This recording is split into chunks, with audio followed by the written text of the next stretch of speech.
आम्भे शीघ्र आसुअछु प्रभुंक प्रिय लोक माने महामहिम ईश्वरंक तुच्छ पुत्र प्रथम थर धरापृष्ठ को आसीथिले मानव जगत को सेमानंक कलंक जीवनरु सेमानंक अधर्मरु सेमानंकर पापरु परित्राण करिबा निमंते से आसिले आपनार स्वर्गीय गौरव को त्याग करी स्वर्गीय समस्त सुख आनंद को त्यागी देले बहुत प्रेम करुथिबा सकाशु से अपना लोक मानंकु पापरे छाड़ी देबा पई किबा नरकगामी हेबा पई चाहिले नाही एनु से आसिले किंतु दुर्भाग्यर कथा परितापर कथा एहा छे सेही मानव सेही लोक माने तांको हस्तकृत मनुष्य तांको चिन्हि पारिला नाही जो मनुष्य को से अपना हस्तरे गढ़ी सेही मनुष्य द्वारा क्रूसार्पित होउछन्ति केते दुर्भाग्यर कथा अटे केते वेदनार कथा अटे मु कहबा पई चाहे प्रभुको प्रिय लोक माने जेते बेले से प्रथम थर पई आगमन करिथिले धरापृष्ठरे जन्म ग्रहण करिथिले सेते बेले ताहांको ठारे प्रेम अपर्याप्त मात्रारे से परिप्रकाश कराइथिले मैनिफेस्ट करिथिले दयारे विगलित होउथिले अनुग्रह सत्यता घेनिक आसिले जो जो स्थान मानकर से गरीब मानक अनाथ मानक विधवा मानक रोगी मानक अनाउथिले समानक प्रति से दयारे विगलित होउथिले बोली लिखा जाए जो ठारे लोक मानकर आवश्यक अवस्था को देखुथिले से नीरव रहि पारु नथिले जेहेतु से परित्राणकर्ता भावरे as a saviour as a redeemer सासिथिले किंतु वर्तमान से दया अनुग्रह नहीं आसुनाहांती सेही दिन बड़ शॉकिंग दिन हवाको जाउछि प्रभु लोक माने मु वास्तव रे थरुछि वर्तमान की दिन हबो से कहानी मंते से आगमन करूछन्ति आमे माने जदि प्रस्तुत सहित तांको भेटिबा निमंते अपेक्षा करू नथिबा we are gonna miss forever चिरकाल निमंते आमे माने हस्त छोड़ा जबा कोन समय हबो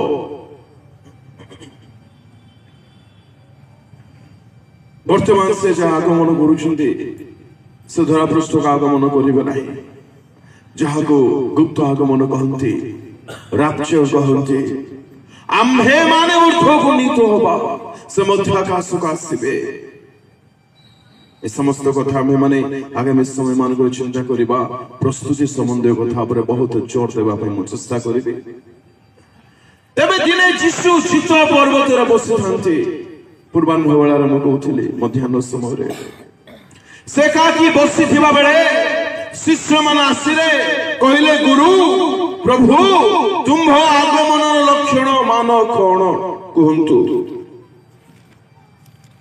प्रथम कथा यीशु कहउछन्ति ध्यान पूर्वक दया करि सुनिबे सावधान कहि जबरि तुमको आज्ञा भ्रांत न करे take heed that no one must deceive you कई जबरी तुमको न ठकी दिए तुम्हें जबरी प्रवंचनार शिकारी न हो जाओ शिकार रे न पड़ जाओ जाल रे न पड़ जाओ प्रथम चिन्ह से कहउछन्ति आज जदि आमे माने मंडल को देखिबा ख्रीष्ट समाज को देखिबा अधिकांश लोके आज भ्रांतर शिकार हो जाइछन्ति से अनेक कथा कहिले युद्ध हब जनरब हब संग्राम हब जाति विवेक जाति उठिब दुर्भिक्ष हब महामारी हब आ भूमिकंप हब विघ्न पाइब लोक माने मो सकाश निंदार पात्र हब घृणा करा जिवे प्रेम शीतल शीतल थंडा पड़ जाए समस्ते इस्राएल देश विरुद्ध कहले फिग ट्री विषय कहले गुड़ाए कथा कहले किंतु से समस्त कथा को होई से दोहराई नांती भ्रांत कथा को अनेक तरह से कहि जदि आमे माने पढिबा माथ्यू रचित सुसमाचार 24 अध्याय 4 पद पढंतु सेथिरे यीशु सेमानंकु उत्तर देले सावधान सावधान केही जेपरि तुम्ह मानंकु भ्रांत न कर जिसु को समाने पचारो पचारो प्रथम प्रतिक्रिया स्वरूप जिसु कहउछन्ती भ्रांत हुओ नाही तापरे पुणी कहउछन्ती 5 पदरे पढंतु कारण अनेके मो नामरे आसी मो ख्रीष्ट बोली कहि अनेकंकु भ्रांत करिबे अनेके मो नामरे आसीबे आउ कोन करिबे भ्रांत करिबे प्रभु लोक माने आमे माने प्रभु को महा अनुग्रह असीम कृपार एक व्यक्ति आसिक मन कर आम मान को कहबो मु ख्रीष्ट अटे प्रभु को लोक माने एपटे अनेक उठिले किंतु आमे माने समान को द्वारा वर्तमान भ्रांतर शिकार होई ना हो हालेलुया ए बड़ विषय नुहे जेतो हम पाखरे सतिकी तो ज्ञान अछि जानिबा पई चिन्हिबा पई कि एई महाशय जनक ख्रीष्टन होंती बोली ए ठीक अछि किंतु से अगेन कहउछन्ती पढिबा तहिरो पढि दियंतु 11 पद आउ 24 पद आउ अनेक भंड भाववादी उठी अनेकंकु भ्रांत करिबे अनेके भंड भाववादी उठिबे आउ अनेक अंग भ्रांत करिवे से अनेक मध्यरे 24 पद कारण भंड ख्रीष्ट माने ओ भंड भाववादी माने उठी एपरि महा महा चिन्ह ओ अभूत कर्म मान देखाइबे जे जदि संभव हुए इफ पॉसिबल तेबे मनोनीत लोकंकु सुद्धा भ्रांत करिबे ओ माय गॉड कोन भाबुछन देहा मिथ्या लेखा होई अछि मनोनीत मानंकु सुद्धा से माने भ्रांत करिवे माने संभावना अछि जो माने मनोनीत गोष्ठी रे अछंती बोली आज चिंता करूछंती बहुत संभावना अछि समाने मध्य भ्रांत होई जिबे एपरि चिन्ह एपरि आश्चर्य कर्म महा महा चिन्ह अद्भुत कर्म मान देखाइबा क्या आ बहुत संभावना होई जिवो मनोनीत माने सुद्धा भ्रांतिरु रक्षा पाइबे नाही एहा गोटे प्राइम साइन अटे शेष दिन मानकरे प्रभु जीशुଙ୍କ आगमन पूर्वरु अनेक जे भ्रांति रे पड़ी जिवे प्रवंचित हेबे एहा को मुख्य चिन्ह अटे दया करी एही कथा को हृदय पटारे लिखि रखंतु काले मु एई कैटेगरी रे फॉल हेई नाही तो पड़ी जाई नाही तो समान दल रे काले मु भी नाही तो जिसु कहले समानको फल द्वारा तुम्हे चिन्हिबो हम माने जिबा माथ्यू तोहरो 7 अध्याय को परंतु 15-16 पद भंड बाबुवादी मानक ठारू सावधान होई थाओ सेमाने मेंढा बेसरे तुम्ह मानक पाखकु आसंती किंतु अंतर रे सेमाने हिंस्रक बाघ मेंढा बेसरे तुम्ह मानक पाखकु आसीबे देखा जिबे ठीक डॉक्ट्रिन ठीक अनेक मिरेकल्स माने करिवे आश्चर्य कर्म करिवे किंतु आमे माने किपरि तांकु चिन्हि पारिबा जे से माने मेंढा नुहंती बाघ अटंती बोली प्रभु के लोक माने बाघ केबे मध्य मेंढा को आक्रमण न करि रहि पारिबो नाही तारो जीव सारा टपकु थिबो केते बेले मु ताकु टिके ता थोड़े कुछ अंश पाई छिबे से होची बाघ विश्वसेना मेंढावरी प्रभु लोक मैंने एक चिन्हटे भंड भाववादी मानू चिन्हवा निमंते पचारिबा निजे को आमे टिके जिसु अन्य मानू टिकिए भी किछि चाहिले कि ना अपोस्टल माने चाहिले ଆଦ୍ୟ ମଣ୍ଡଳୀର ସେବକ ମାନେ ଅନ୍ୟମାନଙ୍କରେ କିଛି ଲୋଡ଼ି ନାହାନ୍ତି, କିଛି ଚାହିଁ ନାହାନ୍ତି। ଆଜି ଟିକେ ଚିନ୍ତା କରିବା, ଗିଫ୍ଟ କୁ ଦେଖିଲେ ହେବ ନା ଆଜ୍ଞା। ପ୍ରଭୁ ଗିଫ୍ଟ ଦେଖ ବୋଲି କହୁନାହାନ୍ତି, ଫଳ ଦ୍ୱାରା ଚିହ୍ନିବ। ସେମାନେ ଫଳ, ସେମାନଙ୍କର ଫଳ ଦେଖାଯାଉଛି କି ସେମାନେ ଟୋଟାଲି ସେଲ୍ଫ ସେଣ୍ଟର୍ଡ ନୁହନ୍ତି ତ, ଆଉ ତାହା ବହୁତ ସଟଲ ଅଟେ, ଅତି ଅତି ସୂକ୍ଷ୍ମ ଅଟେ। ପ୍ରଭୁ ହିଁ ଆପଣଙ୍କୁ ଦୟା କଲେ ଆପଣ ଜାଣିପାରିବେ। ଆପଣଙ୍କ ଠାରେ ଯଦି ଡିସର୍ଣ୍ଣମେଣ୍ଟର ଶକ୍ତି ନାହିଁ, ଆପଣ ଠକି ହୋଇଯିବେ ଆଜ୍ଞା। Something unchrist likeness ସେମାନଙ୍କ ନେଚରରେ ଥାଏ, କଥାଭାଷାରେ ନାହିଁ, ଭିତରେ ଥାଏ, ବାହାରେ ନାହିଁ। Something ଖ୍ରୀଷ୍ଟଙ୍କର ଆତ୍ମାଙ୍କ ଠାରୁ ଭିନ୍ନ ଏକ ଆତ୍ମାଙ୍କ ଦ୍ୱାରା ସେମାନେ ବ୍ୟବହାର କରନ୍ତି, ଆପଣଙ୍କୁ ବ୍ୟବହୃତ କରନ୍ତି। ଆଉ ତା ସ୍ପଷ୍ଟ ବାରି ହେବ ଯଦି ଆପଣ ମାନେ ଆତ୍ମାଙ୍କ ଠାରେ ପୂର୍ଣ୍ଣ ଜୀବନ ଯାପନ କରିପାରୁଥିବେ, ନଚେତ ଫସିଯିବେ ଆପଣ ମାନେ। ଲେଖା ଅଛି ମନୋନୀତ ମାନେ ମଧ୍ୟ ଭ୍ରାନ୍ତର ଶିକାର ହେବେ। ଯଦି କେହି ଆପଣଙ୍କ ନିକଟକୁ ଆସୁଛନ୍ତି, ଚିହ୍ନ ଚମତ୍କାର ଦେଖାଉଛନ୍ତି, ଦୟାକରି ପ୍ରବଞ୍ଚିତ ହୁଅନ୍ତୁ ନାହିଁ କିମ୍ବା ସୁନିଶ୍ଚିତ ହୋଇଯାଆନ୍ତୁ ନାହିଁ କି ସେମାନେ ପ୍ରକୃତ ଈଶ୍ୱରଙ୍କ ଦାସ ଦାସୀ ଅଟନ୍ତି ବୋଲି। ନା, ତା ପ୍ରଥମ ଚିହ୍ନ ନୁହେଁ, ଫଳ ଫଳ ଫଳ ଦରକାର। ସେମାନଙ୍କର କଥାଭାଷା, ସେମାନଙ୍କର ଆଟିଟ୍ୟୁଡ, ସେମାନଙ୍କର ଚାହାଣୀ ଆପଣଙ୍କ ଠାରୁ, ମେଣ୍ଢା ଠାରୁ କିଛି ହରଣ କରି ନେବି, ଆଉ ସେଟା ବୁଝିବା ପାଇଁ ସମଝର ନିଡ୍ ଅଛି। ଆଉ ଫଳ ଦେଖାଯାଉଥିବା ଦରକାର, ମିନିଷ୍ଟ୍ରି ନାହିଁ। ନା ନା ନା, ଯୀଶୁଙ୍କୁ କେତେ ଗୋଟି ବଡିଗାର୍ଡ ଥିଲେ ଆଜ୍ଞା?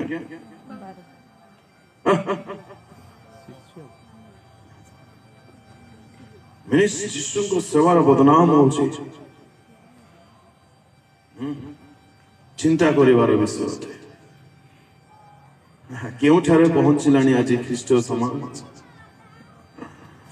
ଡିମାଣ୍ଡ କରୁଛନ୍ତି, ସର୍ ହାଉ ମେନି ଲାକ୍ସ, ଲକ୍ଷ ଲକ୍ଷର ଚାଲିଛି ଆଜ୍ଞା ଖେଳ।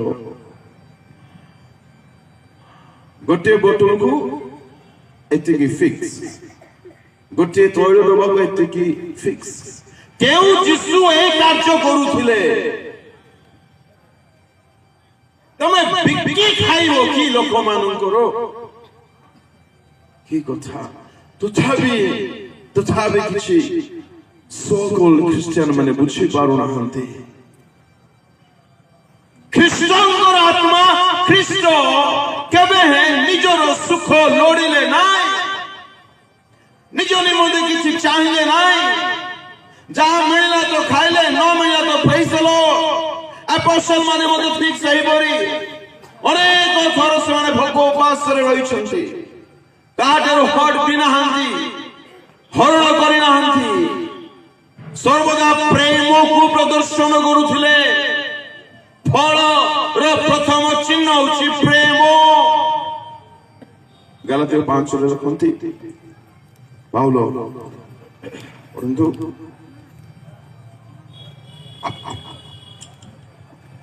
5:22 କିନ୍ତୁ ଆତ୍ମାଙ୍କ ଫଳ ପ୍ରେମ, ଆନନ୍ଦ, ଶାନ୍ତି, ଦୀର୍ଘ ସହିଷ୍ଣୁତା ଓ ପରୋପକାରିତା। ଆତ୍ମାଙ୍କ ଫଳ ନମ୍ବର 1 ପ୍ରେମ।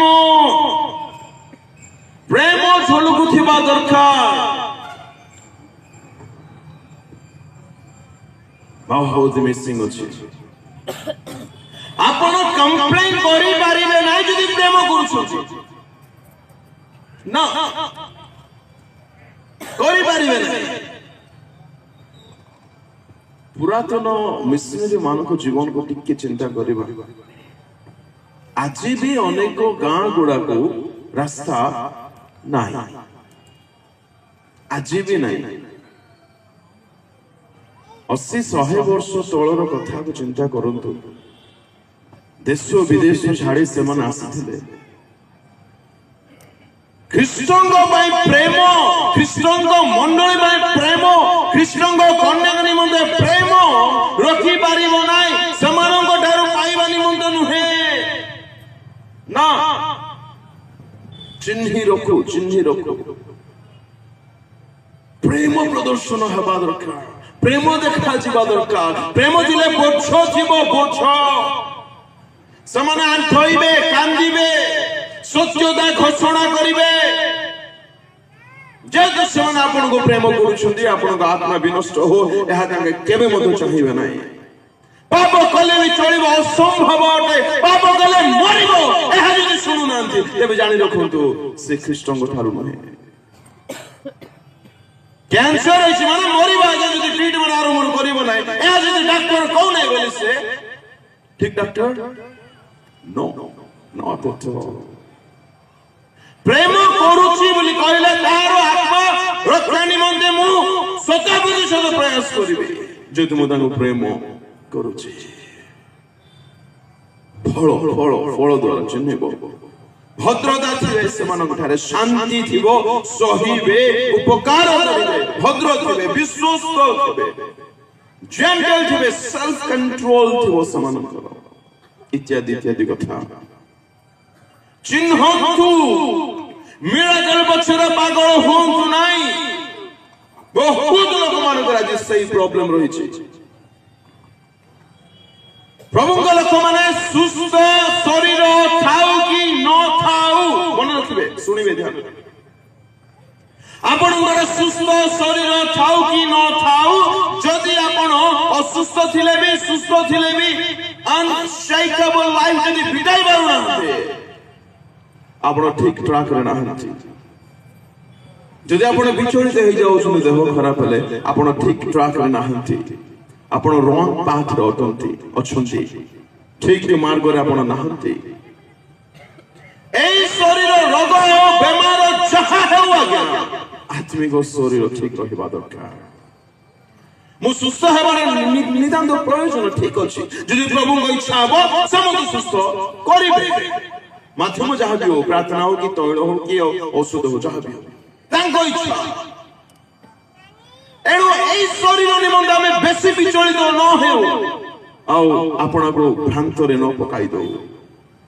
ଏହି ଶରୀର ଠିକ ଥାଉ କି ନଥାଉ, ମେକ୍ ସିଓର କି ଆପଣମାନଙ୍କ ଆତ୍ମିକ ଶରୀର ଠିକ ଅଛି।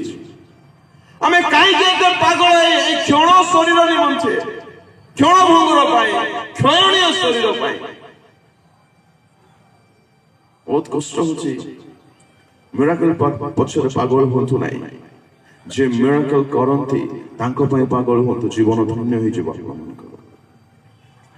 ଭ୍ରାନ୍ତ ଭାବବାଦୀ ମାନଙ୍କ ଦ୍ୱାରା, ଭ୍ରାନ୍ତ ଭଣ୍ଡ ଭାବବାଦୀ ମାନଙ୍କ ଦ୍ୱାରା ପ୍ରବଞ୍ଚନାରେ ପଡିଯାନ୍ତି। ଏହା ଥିଲା ନମ୍ବର 1। ଆଉ କେଉଁ କେଉଁ ପ୍ରକାର ଆଜି ଆମେ ମାନେ ଭ୍ରାନ୍ତରେ ପଡିଅଛୁ? ଦ୍ୱିତୀୟ ବିଷୟ ଶୈତାନ। ପ୍ରଥମ କରିନ୍ଥିୟ ତହିଁର 11 ଅଧ୍ୟାୟ, ଦ୍ୱିତୀୟ କରିନ୍ଥିୟ 11 ଅଧ୍ୟାୟ ପଢିବା 3 ପଦ। 2 Corinthians chapter 11 verse 3।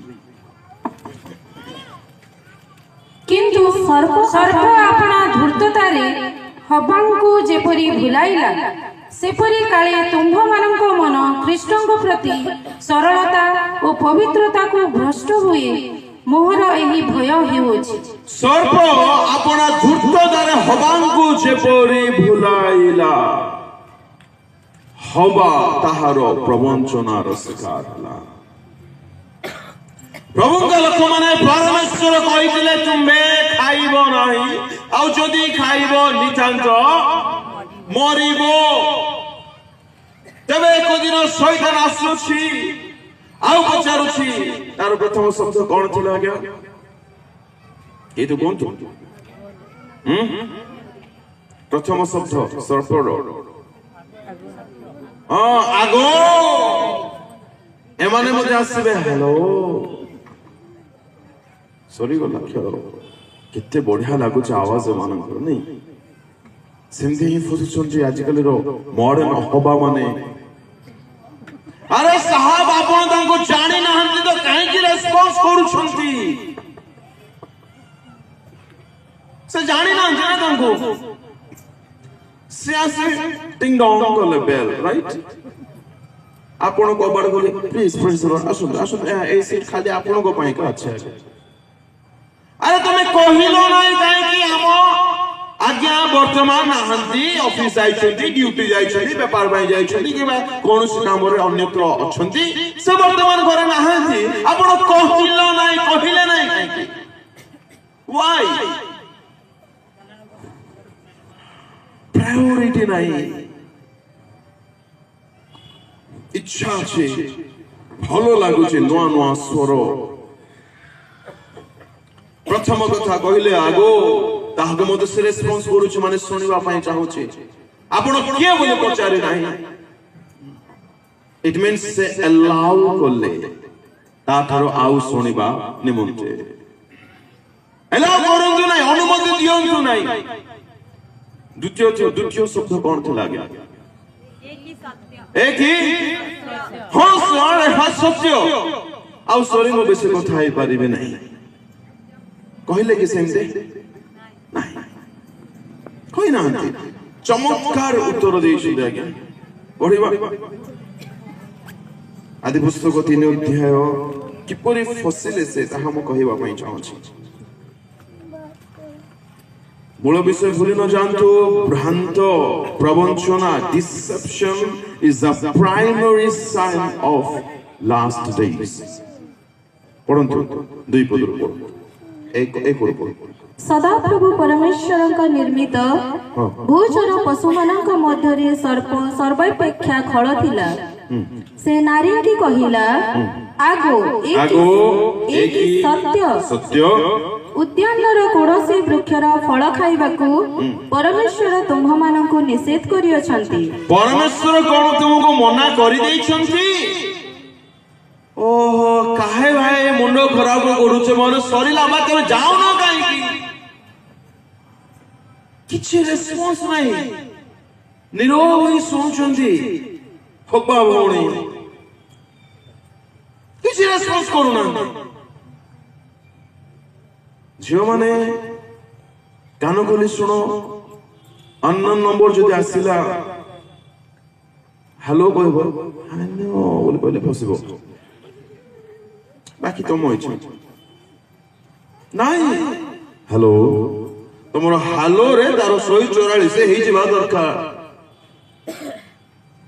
ହଉ କୁହନ୍ତୁ, ବୋଲି ନା ଏସା ଥୋଡ଼ି ହବା ପରି ହୁଅ ନାହିଁ, ଫସିବ, ବର୍ବାଦ ହେଇଯିବ। ସେମିତି ଚାଲିଛି ଆଜି ବହୁତ ସାରା। ଏନିୱେ, ନାରୀ ସର୍ବକୁ କହିଲେ, ପଢନ୍ତୁ ସିଷ୍ଟର। ନାରୀ ସର୍ବକୁ କହିଲେ, ଆମ୍ଭେମାନେ ଉଦ୍ୟାନର ସମସ୍ତ ବୃକ୍ଷର ଫଳ ଖାଇପାରୁ। ଦେଖ କଣ କହୁଛନ୍ତି ସେ? ଆମେ ସବୁ ଗିଳିବୁ, ସବୁ ତ ମାରିବୁ। ମିଳିବାର ଗଲେ ଦେଶୀ ବି ମାରିବୁ, ବିଦେଶୀ ମାରିବୁ, ପାମ୍ପଡ଼ ବି ଖାଇବୁ, ଶାଗ ବି ଖାଇବୁ, ବିରିୟାନୀ ବି ଖାଇବୁ, ଭାତ ବି ଖାଇବୁ, ସେଇଟା ବି ଖାଇବୁ ଯୋଉଟା ମନା କରୁଛନ୍ତି। ତମେ ଏମିତି କାହିଁକି କହିଲ? ମୋର କ୍ୱେଶ୍ଚନ ସେଟା। ତମେ ଜାଣିଛ ପ୍ରଭୁ ମନା କରିଛନ୍ତି, ଖାଇପାରୁ ବୋଲି କାହିଁକି କହୁଛ? ତମେ ସିଧା କହୁନାହ କାହିଁକି?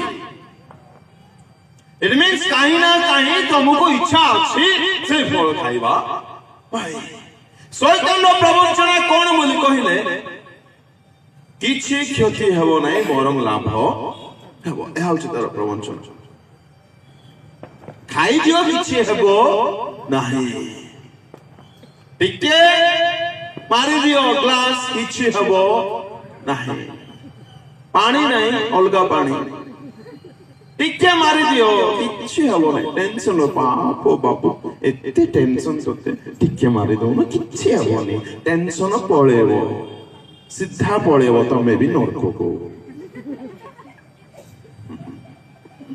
ଶୈତାନ ପ୍ରବଞ୍ଚନାର ଲାଇନକୁ ବୁଝିଯିବା ଦରକାର। ସେ କହୁଛି ତାକୁ ଇନଡାଇରେକ୍ଟଲି କିଛି ହେବ ନାହିଁ, ବରଂ ତାର ଲାଭ ହେବ। ଏଇ শয়তান ডিসেপশন, এই হচ্ছে শয়তান ভ্রান্ত শিক্ষা, ভ্রান্ত কথা।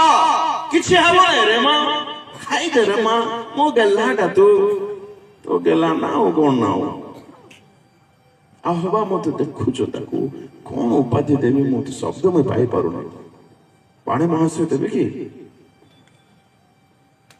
ସେ କେମିତି ରେସ୍ପନ୍ସ କରୁଛନ୍ତି ଦେଖନ୍ତୁ। ଆମେ ସବୁ ଖାଇ ପାରୁ, ଜମା ନାହିଁ। ଶୟତାନର ଲାଇନ ଧାଡି ବାକ୍ୟ ସବୁଦିନ ପାଇଁ ମନେ ରଖିବେ। ଆଜି ନ ଗଲେ କିଛି ହେବ ନାହିଁ। ଚର୍ଚ୍ଚ ଆସନ୍ତାକାଲି ଅଛି ନା ପ୍ରଭୁ, ପଳେଇବା, କିଛି ହେବ ନାହିଁ। ଆଜି ଟିକେ ମିଛ କହିଦେବା, କିଛି ହେବ। ପଇସା ମିଳିବ, ମ ଟଙ୍କା ମିଳିବ, କହିଦଉନ ଟିକେ ମିଛ। ଲୋଭ ଗଲେ କିଛି ହବନି, କିଛି ହବନି। ଗୋଟିଏ ସିରିଏଲ ଦେଖୁଛି ନା ମୁଁ, ଗୋଟେ 5 ମାସରେ ଦେଖୁଛି, ଗୋଟିଏ ମାତ୍ର ଶନିବାର ଦିନ। କେତେ ଦୁଃଖିତ ମୁଁ, ସପ୍ତାହକୁ ଗୋଟିଏ ହିଁ ଦେଖୁଛି। ହଉ ଭଲ, ବିଶ୍ୱସ୍ତ ଭାବରେ ଦେଖନ୍ତୁ। ଆଉ ଯାଇକି ସେଇଠି ମତେ ଦେଖୁଥିବେ ଅଗ୍ନିକୁ, ଅଗ୍ନି ଗେଲ କରୁଥିବ ଆପଣଙ୍କୁ।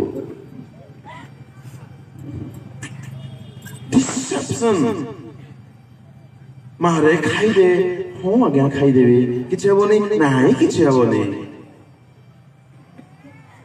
ଏକ୍ସାକ୍ଟଲି ସେହି ପ୍ରକାର ଆଜି ଅନେକ ବୁଝୁଛନ୍ତି। ଆମେ ଜାଣିନାହୁଁ କି ମିଛ କହିବା ଭଲ ନୁହଁ ବୋଲି। ଅଳ୍ପ ଲାଭ ନିମନ୍ତେ ମିଛ କହୁଛୁ। ଶୟତାନ ଭୁଲ କହୁଛି ତାହା କହୁନାହିଁ ମୁଁ, ସେ ସତ ହିଁ କହିବ। ମିଛ କହିଲେ ଲାଭ ମିଳିବ, ମିଛ କହିଲେ ଲାଭ ମିଳିବ, ଠିକ କଥା। କିନ୍ତୁ ଇଟର୍ନାଲ ଯୋଉ ଲସ୍ ଅଛି ତା ସେ କହିବ ନାହିଁ, କି ଦେଖାଇବ ନାହିଁ, କି ହିଣ୍ଟସ ମଧ୍ୟ ଦେବ ନାହିଁ। ହବାକୁ କହିଲା କି ଆଜ୍ଞା ଶୁଣୁ ଶୁଣୁ ଶୁଣୁ ଖାଇଦେବୁ, ଆଉ ତମକୁ ଭଲ ଲାଗିବ ଯେ ପରେ ତୋର ସ୍ୱାମୀ ସହିତ ତୋର ଅପଡ଼ ହେଇଯିବ, ডিভোর্স পেপরে আপ্লাই করিব কি কোন কি মু জানি নাই। আউ তোর বড় বড় তোর সান পুকু ফিনিশ সহা করদেব, এসব কহিলা কি তাঙ্কু। আউ তুমি তଳି তଳି ফল খাইব নাই, পরিশ্রম ন কলে কন্দা খাইব কহিলা কি নাই। ଟିକିଏ ଦେଖିଦେ ବାବୁ, ବହୁତ ଭଲ ଲାଗିବ। ତା ଆଖିକୁ ତ ଶରୀର କେତେ ଚାହୁଁଛି ଗୋରା ଗୋରା ଚମଡ଼ା ଦେଖିବା ପାଇଁ। ଦେଖିଦେଉନୁ, ଟିକେ ଦେଖିଦେ। এই সবু শয়তানর প্রবঞ্চনা। সে কুহে আপন এই কাম করিলে লাভ হব, ক্ষতি ହେବ নাই। আপন মানে যদি এই টিকিয়ে সুখ পছরে যাইছন্তি, আপন তাহার প্রবঞ্চনারে পড়ি যাইছন্তি। ଆଉ ମନେ ରଖନ୍ତୁ, ପଏଣ୍ଟ ହେଉଛି ଶେଷ ସମୟ ମାନଙ୍କର ଏହା ପ୍ରମୁଖ ଲକ୍ଷଣ ଅଟେ। ଏଇଟା ହେଉଛି ପଏଣ୍ଟ। ତ କିପରି ସେ ପଡ଼ିଲେ ଭ୍ରାନ୍ତିରେ?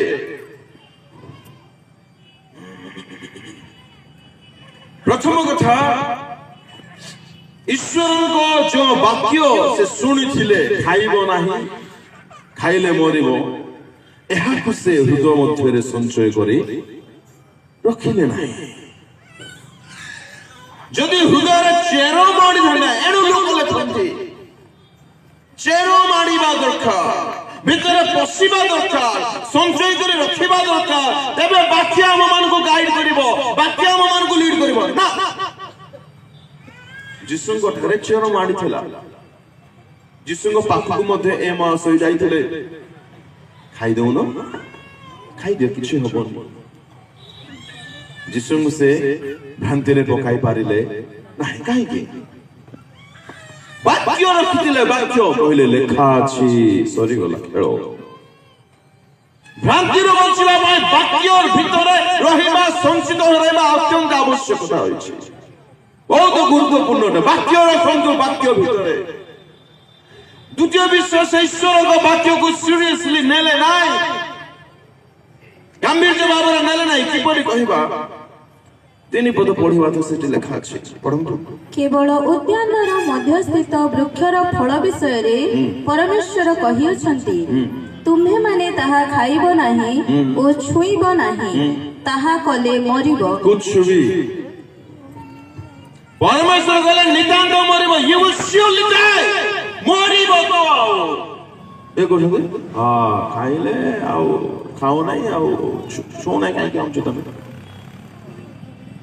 ऐड काहे की करूचो it means you simply did not take God's word seriously आपण सीरियसली नाले नाही पाटी को जासला कोई दोछुंदी आ प्रभु कहले नितांत मरिबो माने पक्का there is no doubt at all नितांत मरिबो ए कोन कहउछुंदी एटी हां मरिबो कोन प्रभु मते डरै दोछुंदी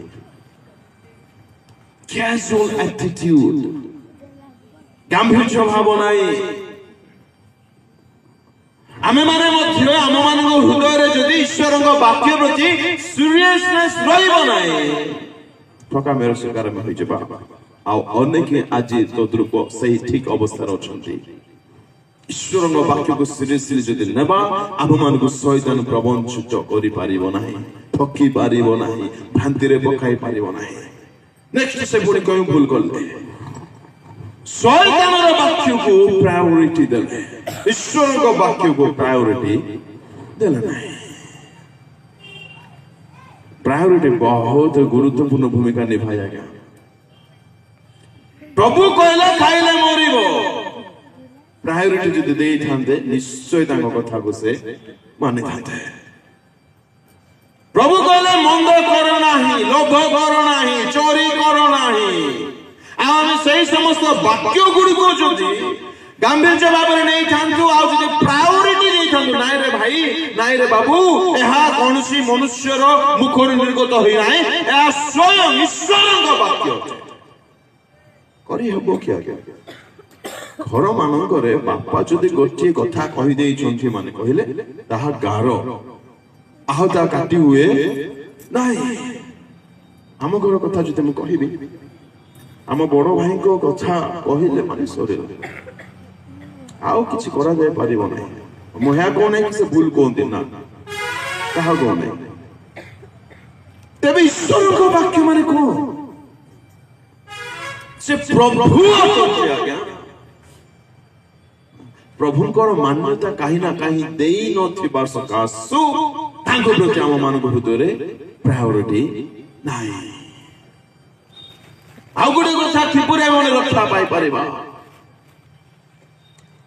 से निज निमंते वाक्य ग्रहण करि नहंते एटा होचो सुविधा एई वाक्य मो निमंते अटे से वाक्य मो पाई थिला अनेक समय वाक्य सुनिबा समय मध्य आमे माने हां एटा से आसे नंदिने कि तांको निमंते ए वाक्य पूरा सूट करूची आ आपन को भाई एटा गड़बड़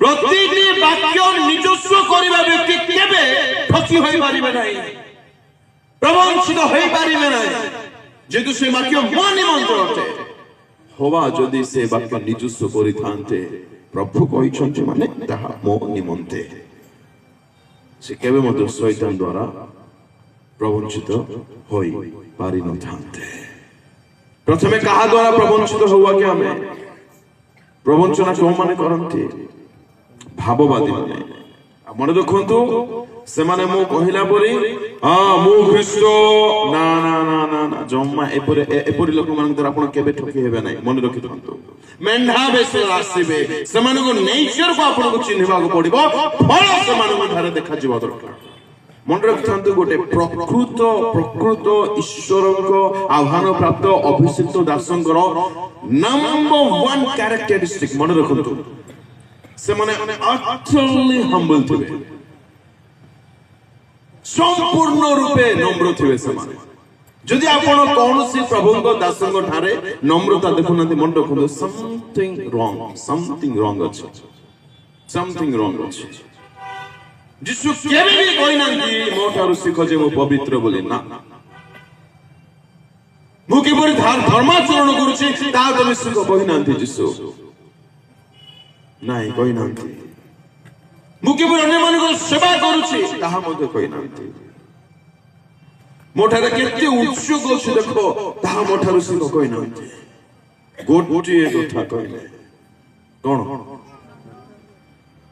ପଢନ୍ତୁ 11:28 29 ମାଥ୍ୟୁ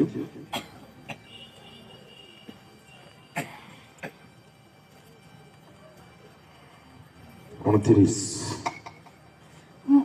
ମୋହର ଜ୍ୱାଳି ଆପଣା ଆପଣା ଉପରେ ଘେନ ପୁଣି ମୋ ନିକଟରୁ ଶିଖ କାରଣ ମୁଁ ମୃଦୁଶୀଳ ଓ ନମ୍ର ଚିତ୍ତ। ମୃଦୁଶୀଳ ଆଉ ନମ୍ର ଚିତ୍ତ। Learn from me. ନମ୍ରତା। ଆମର କଣ ତାଙ୍କ ନା ଯେ ପଡିଗଲେ ପ୍ରଥମେ ଉର୍ଦ୍ଧ୍ୱରୁ କେଉଁ ନାମରେ ସେ ପରିଚିତ ଜବକି ତାଙ୍କ ନାମ ତାହା ନୁହଁ ସର୍ ଲୁସିଫର। ତାଙ୍କ ପତନର ପ୍ରଧାନ କାରଣ କଣ?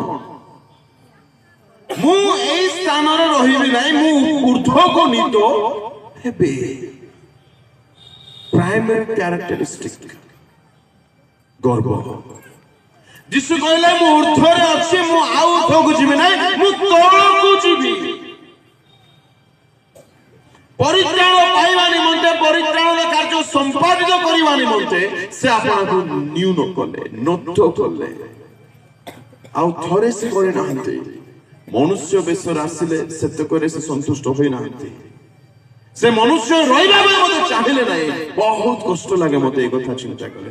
ଆରେ ତୁମେ ମାଲିକ ତ ଭାଇ, ପରମ ଧନ୍ୟଟା ସମ୍ରାଟ ତ, ଏକ ବାକ୍ୟରେ ତୁମେ ଜଗତକୁ ସୃଷ୍ଟି କରିଛ, ଆଉ ଯୋଉ ମନୁଷ୍ୟ ମାନଙ୍କୁ ହାତରେ କରିଛ ତୁମେ ସେମାନଙ୍କ ପରେ ହେବା ପାଇଁ ଚାହିଁଲ। ଆଉ ମନୁଷ୍ୟ ହେଲା ପରେ ମନୁଷ୍ୟ ରହିବା ପାଇଁ ମଧ୍ୟ ଚାହିଁଲ ନାହିଁ। କଣ ଚାହିଁଲେ ସେ ପରେ? ଦାସ। ଦାସ ହୋଇଗଲେ। ନିଜକୁ ନମ୍ର କଲେ, ମନୁଷ୍ୟ ହେଲେ, ପୁଣି ନମ୍ର ହେଲେ, ଦାସ ହେଲେ, ପୁଣି ଦାସ ହେଇକି ମଧ୍ୟ ରହିବା ପାଇଁ ଚାହିଁଲେ ନାହିଁ। ଶେଷର ଅପରାଧୀ ମାନଙ୍କ ସହିତ ଗଣିତ ହେଲା। ଲେଖାଛି ଏହି କାରଣରୁ ତାଙ୍କୁ ସର୍ବୋତ୍କୃଷ୍ଟ ନାମ ଦିଆଗଲା ନମ୍ରତା। ଭଣ୍ଡ ଭାବବାଦୀ ମାନଙ୍କୁ ବହୁତ ଆରାମରେ ଚିହ୍ନି ହେବ।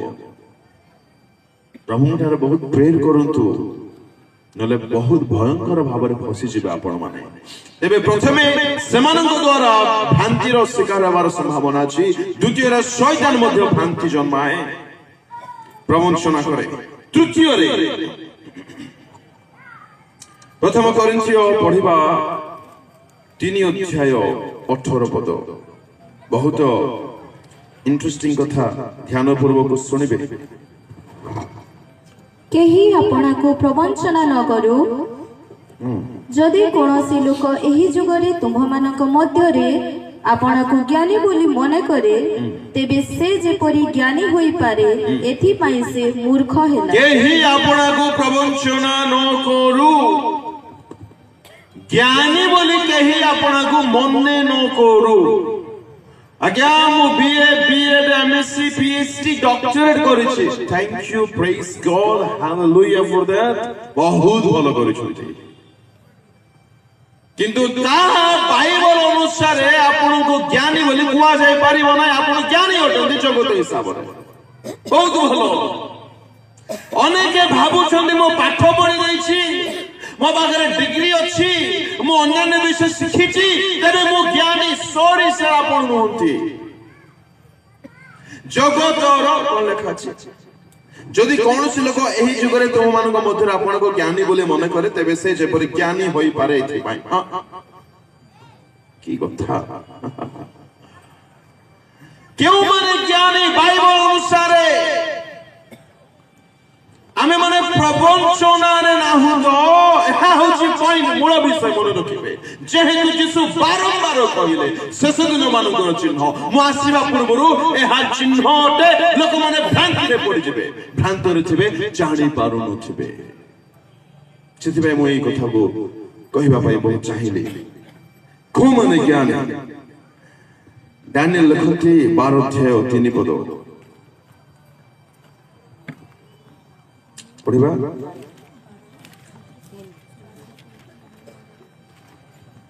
ଆଉ ଯେଉଁମାନେ ଜ୍ଞାନବାନ, ମାତ୍ର ହେ ଦାନିଏଲ,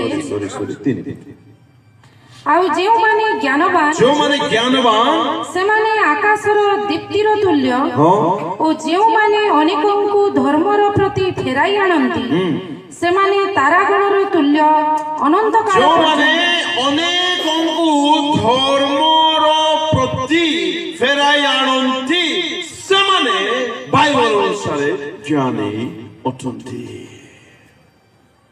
ଯେଉଁମାନେ ଅନେକଙ୍କୁ ପାପରୁ ଫେରାନ୍ତି, ଅଧର୍ମରୁ ଫେରାନ୍ତି, ମନ୍ଦତାରୁ ଫେରାନ୍ତି, ଅଶୁଚିତାରୁ ଫେରାନ୍ତି, ସାଧୁତା ଆଡକୁ, ପବିତ୍ରତା ଆଡକୁ, ନମ୍ରତା ଆଡକୁ, ଖ୍ରୀଷ୍ଟଙ୍କ ଆଡକୁ, ସ୍ୱର୍ଗରାଜ୍ୟ ଆଡକୁ, ପରମେଶ୍ୱରଙ୍କ ଆଡକୁ ଅଧର୍ମର ଫେଦରୁ ଟାଣିକି ଆଣନ୍ତି, ପଥରୁ ଛଡାଇକି ଆଣନ୍ତି, ଫେରାଇକି ଆଣନ୍ତି, ସେମାନେ ଜ୍ଞାନୀ ଅଟନ୍ତି। ଆଜ୍ଞା, ଅନ୍ୟ ଶବ୍ଦରେ ଈଶ୍ୱରଙ୍କ ବାସ୍ତବ ଦାସମାନେ ଜ୍ଞାନୀ ଅଟନ୍ତି। ପାଠ ପଢିଥାନ୍ତୁ ନ ପଢିଥାନ୍ତୁ କିଛି ବଡ କଥା ନାହିଁ, ତାଙ୍କ ଦ୍ୱାରା ଆପଣ ଜ୍ଞାନୀ ବୋଲାଯିବା ଦରକାର। ହାଲେଲୁୟା। ଏହା ଥିଲା ପ୍ରଥମ ଚିହ୍ନ, ମୋ ଭିତରେ ପଶୁନାହିଁ। ଦ୍ୱିତୀୟ ଜ୍ଞାନୀର ଚିହ୍ନ ପଢିବା ହିତୋପଦେଶ 10 ଅଧ୍ୟାୟ 1 ପଦ। ଜ୍ଞାନବାନ ପୁତ୍ର ପିତାର ଆନନ୍ଦ ଜନ୍ମାଏ। ଜ୍ଞାନବାନ ପୁତ୍ର এই জ্ঞানী ব্যক্তির আরো এক চিহ্ন, ସେମାନେ କେବେ ହିଁ ଆପଣା ପିତାଙ୍କୁ ଦୁଃଖ ଦେବେ ନାହିଁ। ପ୍ରଭୁଙ୍କ ଲୋକମାନେ ଆମମାନଙ୍କର ତିନି ଗୋଟି ପିତା ଅଛନ୍ତି। ପ୍ରଥମେ ସ୍ୱର୍ଗୀୟ ପିତା ପରମେଶ୍ୱର, ଦ୍ୱିତୀୟରେ ଆମମାନଙ୍କ ଆତ୍ମିକ ପିତା ବାଳକମାନେ, ପ୍ରଭୁଙ୍କ ଦାସମାନେ, ତୃତୀୟରେ ଆମମାନଙ୍କ ଶାରୀରିକ ପିତା ଅଥବା ପାର୍ଥିବ ପିତା, ଯେଉଁମାନେ ଆମମାନଙ୍କୁ ପ୍ରସବ କରାଇଛନ୍ତି, ଯେଉଁମାନେ ମାଧ୍ୟମ ହୋଇଛନ୍ତି ଆମମାନଙ୍କ ଧରା ପୃଷ୍ଠକୁ ଆସିବା ପଛରେ। ତେବେ ଲେଖାଯାଏ ଜ୍ଞାନୀ ମାନେ କେବେ ହେ ପିତାଙ୍କୁ ଆନନ୍ଦ ନ ଜନ୍ମାଇ ରହିବେ ନାହିଁ, ଅର୍ଥାତ୍ ଦୁଃଖ କେବେ ଦେବେ ନାହିଁ। ପଚାରିବା ଟିକେ ନିଜକୁ, ମୋର ସ୍ୱଭାବ ଦ୍ୱାରା, ମୋର ଆଚରଣ ଦ୍ୱାରା, ମୋର କଥାଭାଷା ଦ୍ୱାରା କଣ ମୋର ଆତ୍ମିକ ପିତା, ସ୍ୱର୍ଗୀୟ ପିତା, ମୋର ନିଜ ବାପା ଖୁସିରେ ଅଛନ୍ତି ତ? Are they really glad? କଣ ସେମାନେ ସତରେ ହାପି ଅଟନ୍ତି? କଣ ସେମାନେ ମୋ ସକାଶେ ଆନନ୍ଦିତ ଅଟନ୍ତି? କଣ ସେମାନେ ସତରେ ମୋ ଠାରେ ସନ୍ତୁଷ୍ଟ ଅଟନ୍ତି? ମୁଁ କଣ ସେମାନଙ୍କର ଆନନ୍ଦର କାରଣ ହୋଇପାରିଛି? ତେବେ ଆମେ ଜ୍ଞାନୀ। ତମେ ପାଠ ପଢିନ ମା, ମୁଁ +2 ସାରିଲିଣି, ଆଉ ମୁଁ ଇଂଲିଶ ମିଡିୟମରେ ପଢୁଛି, ତମେ ଜାଣିନ ବାପା ଗୋଟେ ମୁଣ୍ଡ ଖାଇଲେଣି ମୋର। ହଉ ହଉ, ଏ ଟିନ୍ ମାନଙ୍କୁ, ୟୁଥ୍ ମାନଙ୍କୁ ବୁଝେଇବା ବଡ କଷ୍ଟ ଆଜ୍ଞା। ସେମାନଙ୍କ ଦୃଷ୍ଟିରେ ଆଉ କେହି ଜ୍ଞାନୀ ନୁହନ୍ତି, ସେମାନେ ଏକମାତ୍ର ଅଦ୍ୱିତୀୟ ବୋଧେ ଲାଗୁଛି। ଏମାନେ ଜ୍ଞାନୀ, they just can't afford to make their father unhappy। କରିପାରିବେ ନାହିଁ, ସେମାନେ ଦୁଃଖ ଦେଇପାରିବେ ନାହିଁ। ସେମାନଙ୍କ ଜୀବନରେ ଏକାନ୍ତ ବାସନା, ଏକାନ୍ତ ଇଚ୍ଛା ଥିବ, ମୁଁ କିପରି ମୋ ପିତାଙ୍କୁ ସନ୍ତୁଷ୍ଟ କରିବି, କିପରି ତାଙ୍କୁ ଆନନ୍ଦ ଦେବି, କିପରି ତାଙ୍କୁ ଖୁସି କରିବି। ଜ୍ଞାନୀମାନ, ଏମାନେ ଜ୍ଞାନୀମାନ ଅଟନ୍ତି, ଏମାନେ ଜ୍ଞାନୀ ଅଟନ୍ତି। ପ୍ରବଞ୍ଚନାରେ ନା ହୁତ ଚିନ୍ତା କରୁଥିବା ଜ୍ଞାନୀମାନଙ୍କର ତୃତୀୟ ଚିହ୍ନ 9 ଅଧ୍ୟାୟ 9 ପଦ, ହିତୋପଦେଶ 9 ଅଧ୍ୟାୟ 9 ପଦ। ଜ୍ଞାନୀ କି ଉପଦେଶ ଦେଲେ ସେ ଆହୁରି ଜ୍ଞାନବାନ ହେବ, ପୁଣି ଧାର୍ମିକକୁ ଶିକ୍ଷା ଦେଲେ ତାହାର ପାଣ୍ଡିତ୍ୟ ବୃଦ୍ଧି ପାଇବ। 10 ପଦ। ସଦାପ୍ରଭୁଙ୍କ ବିଷୟକ ଭୟ ଜ୍ଞାନର ଆରମ୍ଭ, ପୁଣି ଧର୍ମସ୍ୱରୂପଙ୍କ ବିଷୟକ ଜ୍ଞାନ ସୁବିବେଚନା ଅଟେ। ସଦାପ୍ରଭୁଙ୍କ ବିଷୟକ ଭୟ ଜ୍ଞାନର ଆରମ୍ଭ। ପ୍ରଭୁଙ୍କ ଲୋକମାନେ ଯଦି ଆମମାନଙ୍କ ଠାରେ ଈଶ୍ୱରଙ୍କ ପ୍ରତି ଭୟ ନାହିଁ, ତେବେ ବାକ୍ୟ ଅନୁସାରେ, ବାଇବଲ ଅନୁସାରେ ଜ୍ଞାନ ଆରମ୍ଭ ହିଁ ହୋଇ ନାହିଁ। ଚିନ୍ତା କରିବା, ଯଦି ମୋ ଠାରେ ଈଶ୍ୱରଙ୍କ ପ୍ରତି ଭୟ ନାହିଁ, ତେବେ ଜ୍ଞାନର ଉଦୟ ମଧ୍ୟ ମୋ ଠାରେ ହୋଇ ନାହିଁ। ଜ୍ଞାନ ସେତେବେଳେ ଆରମ୍ଭ ହୁଏ। ଲେଖା ଅଛି, ଆଉ ଥରେ ପଢ଼ନ୍ତୁ ଉଚ୍ଚ ସ୍ୱରରେ। ଜ୍ଞାନୀ କି ଉପଦେଶ ଦେଲେ ସଦାପ୍ରଭୁଙ୍କ ବିଷୟକ ଭୟ ଜ୍ଞାନର ଆରମ୍ଭ। ଜ୍ଞାନର ଆରମ୍ଭ। ଜ୍ଞାନ କେତେବେଳେ ଆରମ୍ଭ ହୁଏ? ଯେତେବେଳେ ଆମେ ମାନେ ଈଶ୍ୱରଙ୍କୁ ଭୟ କରିବା ଆରମ୍ଭ କରୁ।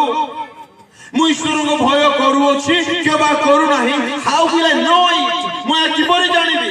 8 ଅଧ୍ୟାୟ 13 ପଦ ପଢିବା ଶୀଘ୍ର। ସଦାପ୍ରଭୁଙ୍କ ବିଷୟକ ଭୟ ମନ୍ଦତା ପ୍ରତି ଘୃଣା। ଯଦି ମୁଁ ଈଶ୍ୱରଙ୍କୁ ଭୟ କରୁଛି ତେବେ ମନ୍ଦତାକୁ ମୁଁ କଣ କରିବି? I'll hate it. ଘୃଣା କରିବା। ଆମେ ଯାହାକୁ ଘୃଣା କରୁ ତାଙ୍କ ସହିତ କାନ୍ଧରେ ହାତରେ ହାତ ସାକ୍ କରିକି ଆଉ ଚାଲୁ କି କହିବେ ଠିକ। ଆମେ ଯାହାକୁ ଘୃଣା କରୁ ତାଙ୍କୁ ନ ଦେଖିଲେ ଆମକୁ ଭଲ ଲାଗେ ନାହିଁ। ସେମିତି କି ଆଉ ବହୁତ ମିସ୍ କରୁ ଆମେ ତାଙ୍କୁ ଖୋଜୁଥାଉ। ଆମେ ସେପରି ହୁଏ କି? ତାଙ୍କେ 200 ମାଇଲ ଥିଲା ବେଳକୁ ଆମେ 200 ମାଇଲ ଏପଟେ ଚାଲି ଯାଇଥାଉ। ତାହା ଗୋଟେ ଘୃଣା। ଯଦି ଆମ ମାନଙ୍କ ଠାରେ ଈଶ୍ୱରଙ୍କ ପ୍ରତି ଭୟ ଥିବ ଆମେ ମନ୍ଦତାକୁ ଘୃଣା କରିବା। And that has to be automatic. Act କଲେ ହେବ ନାହିଁ, ଅଭିନୟ କଲେ ହେବ ନାହିଁ, ତା ସ୍ୱତଃ ପ୍ରକୃତ ଭାବରେ ହେଉଥିବା ଦରକାର। ହିପୋକ୍ରେସି ପାଖକୁ ମୁଁ ଯିବି, ପ୍ରଭୁ ସାହାଯ୍ୟ କରନ୍ତୁ। ଫୁଲ୍ ଅଫ୍ ଆକ୍ଟର୍ସ ଅଛନ୍ତି ଆଜି। ଯିବି, ପ୍ରଭୁ ସାହାଯ୍ୟ କଲେ ଯିବି, ସମୟ ହେଲେ ଯିବି। ତେବେ ମନ୍ଦତା କଣ ଅଟେ? ଯାହାକୁ ଆମେ ମାନେ ଘୃଣା କରିବା ଦ୍ୱାରା ଆମେ ମାନେ ଜାଣିପାରିବା କି ମୁଁ ଈଶ୍ୱରଙ୍କ ଭୟ କରୁଅଛି। ଆଉ ତେବେ ମୋ ଠାରେ ଜ୍ଞାନ ଆରମ୍ଭ ହୋଇଅଛି ଏବଂ ମୁଁ ଧୀରେ ଧୀରେ ଜ୍ଞାନରେ ବଢି ପାରୁଅଛି। ଇସ୍ରାଏଲ ଲୋକମାନେ ବାରମ୍ବାର ଏକ ମନ୍ଦ କାର୍ଯ୍ୟ କରୁଥିଲେ। ଆମେ ମାନେ ସମସ୍ତେ ଯଦି ପଢିଅଛୁ ତେବେ ଜାଣିଥିବା ବିଚାରକର୍ତ୍ତାଙ୍କ ପୁସ୍ତକ ଯଦି ପଢନ୍ତୁ ନାହିଁ ଏବେ। ସେମାନେ ବାରମ୍ବାର ଅନ୍ୟ ଦେବତା ପଛରେ ଯାଉଥିଲେ, ଅନ୍ୟ ଦେବଗଣର ପଶ୍ଚାତଗାମୀ ହେଉଥିଲେ। ସେମାନେ ଈଶ୍ୱରଙ୍କୁ ବାରମ୍ବାର ଦୁଃଖ ଦେଉଥିଲେ ଆଉ ତାହା ଈଶ୍ୱରଙ୍କ ଦୃଷ୍ଟିରେ ମନ୍ଦ ଥିଲା। ପ୍ରଭୁଙ୍କ ଲୋକମାନେ ଆମ୍ଭମାନଙ୍କର ପ୍ରଭୁ କିଏ ବୋଲି ଯଦି ମୁଁ ପଚାରିବି ଆମେ କହିବା ପରମେଶ୍ୱର ପ୍ରଭୁ ଯୀଶୁ ଖ୍ରୀଷ୍ଟ। ବହୁତ ଭଲ। ଯଦି ପରମେଶ୍ୱର ମୋହର ପ୍ରଭୁ ତେବେ ପରମେଶ୍ୱରଙ୍କୁ ମୁଁ ସେବା କରୁଛି କି?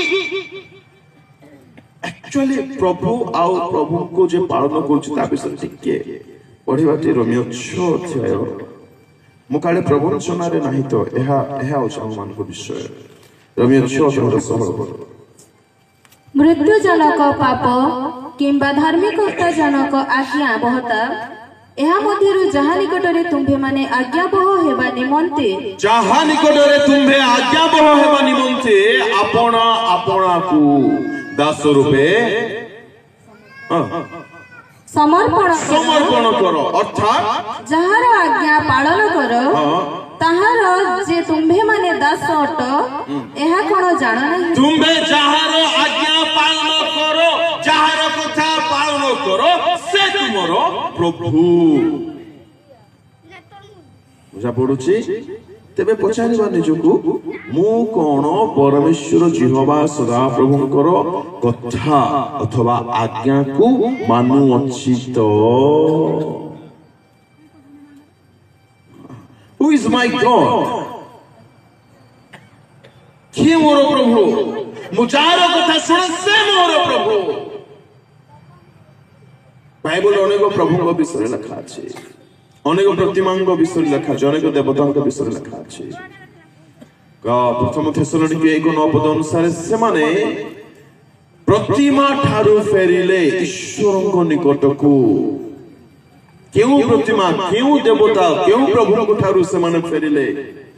କଲୋସ୍ୟ ପତ୍ରରେ ଲେଖାଯାଏ 3:5 ଲୋଭ ଏକ ପ୍ରଭୁ ଅଟେ। ଫିଲିପିରେ ଲେଖା ଅଛି ଉଦର ଏକ ପ୍ରଭୁ ଅଟେ। ଆଉ ଏହି ବାକ୍ୟ ଅନୁସାରେ ଆମେ ଯାହାଙ୍କ କଥା ଶୁଣୁଛୁ ସେମାନେ ଆମର ପ୍ରଭୁ ଅଟନ୍ତି। ମତେ କୁହନ୍ତୁ, ଆମେ ପ୍ରଭୁଙ୍କର କଥା ଯଦି ମାନୁନାହୁଁ ଆଉ ମନେ କରୁଛୁ କି ଆମେ ଖ୍ରୀଷ୍ଟଙ୍କର ଅଟୁ ବୋଲି, ଆମେ କଣ ପ୍ରବଞ୍ଚିତ ହୋଇନାହୁଁ? ତାଙ୍କ ଆଗମନ ପୂର୍ବର ଚିହ୍ନ ଆମମାନଙ୍କ ଠାରେ ବି କାହିଁ ନା କାହିଁ ଦେଖାଯାଉଛି। କେତେ ନିକଟବର୍ତ୍ତୀ ଆଜ୍ଞା ଚିନ୍ତା କରିବାର ବିଷୟ ଅଟେ। କେତେ ସେ ନିକଟବର୍ତ୍ତୀ ଅଟନ୍ତି।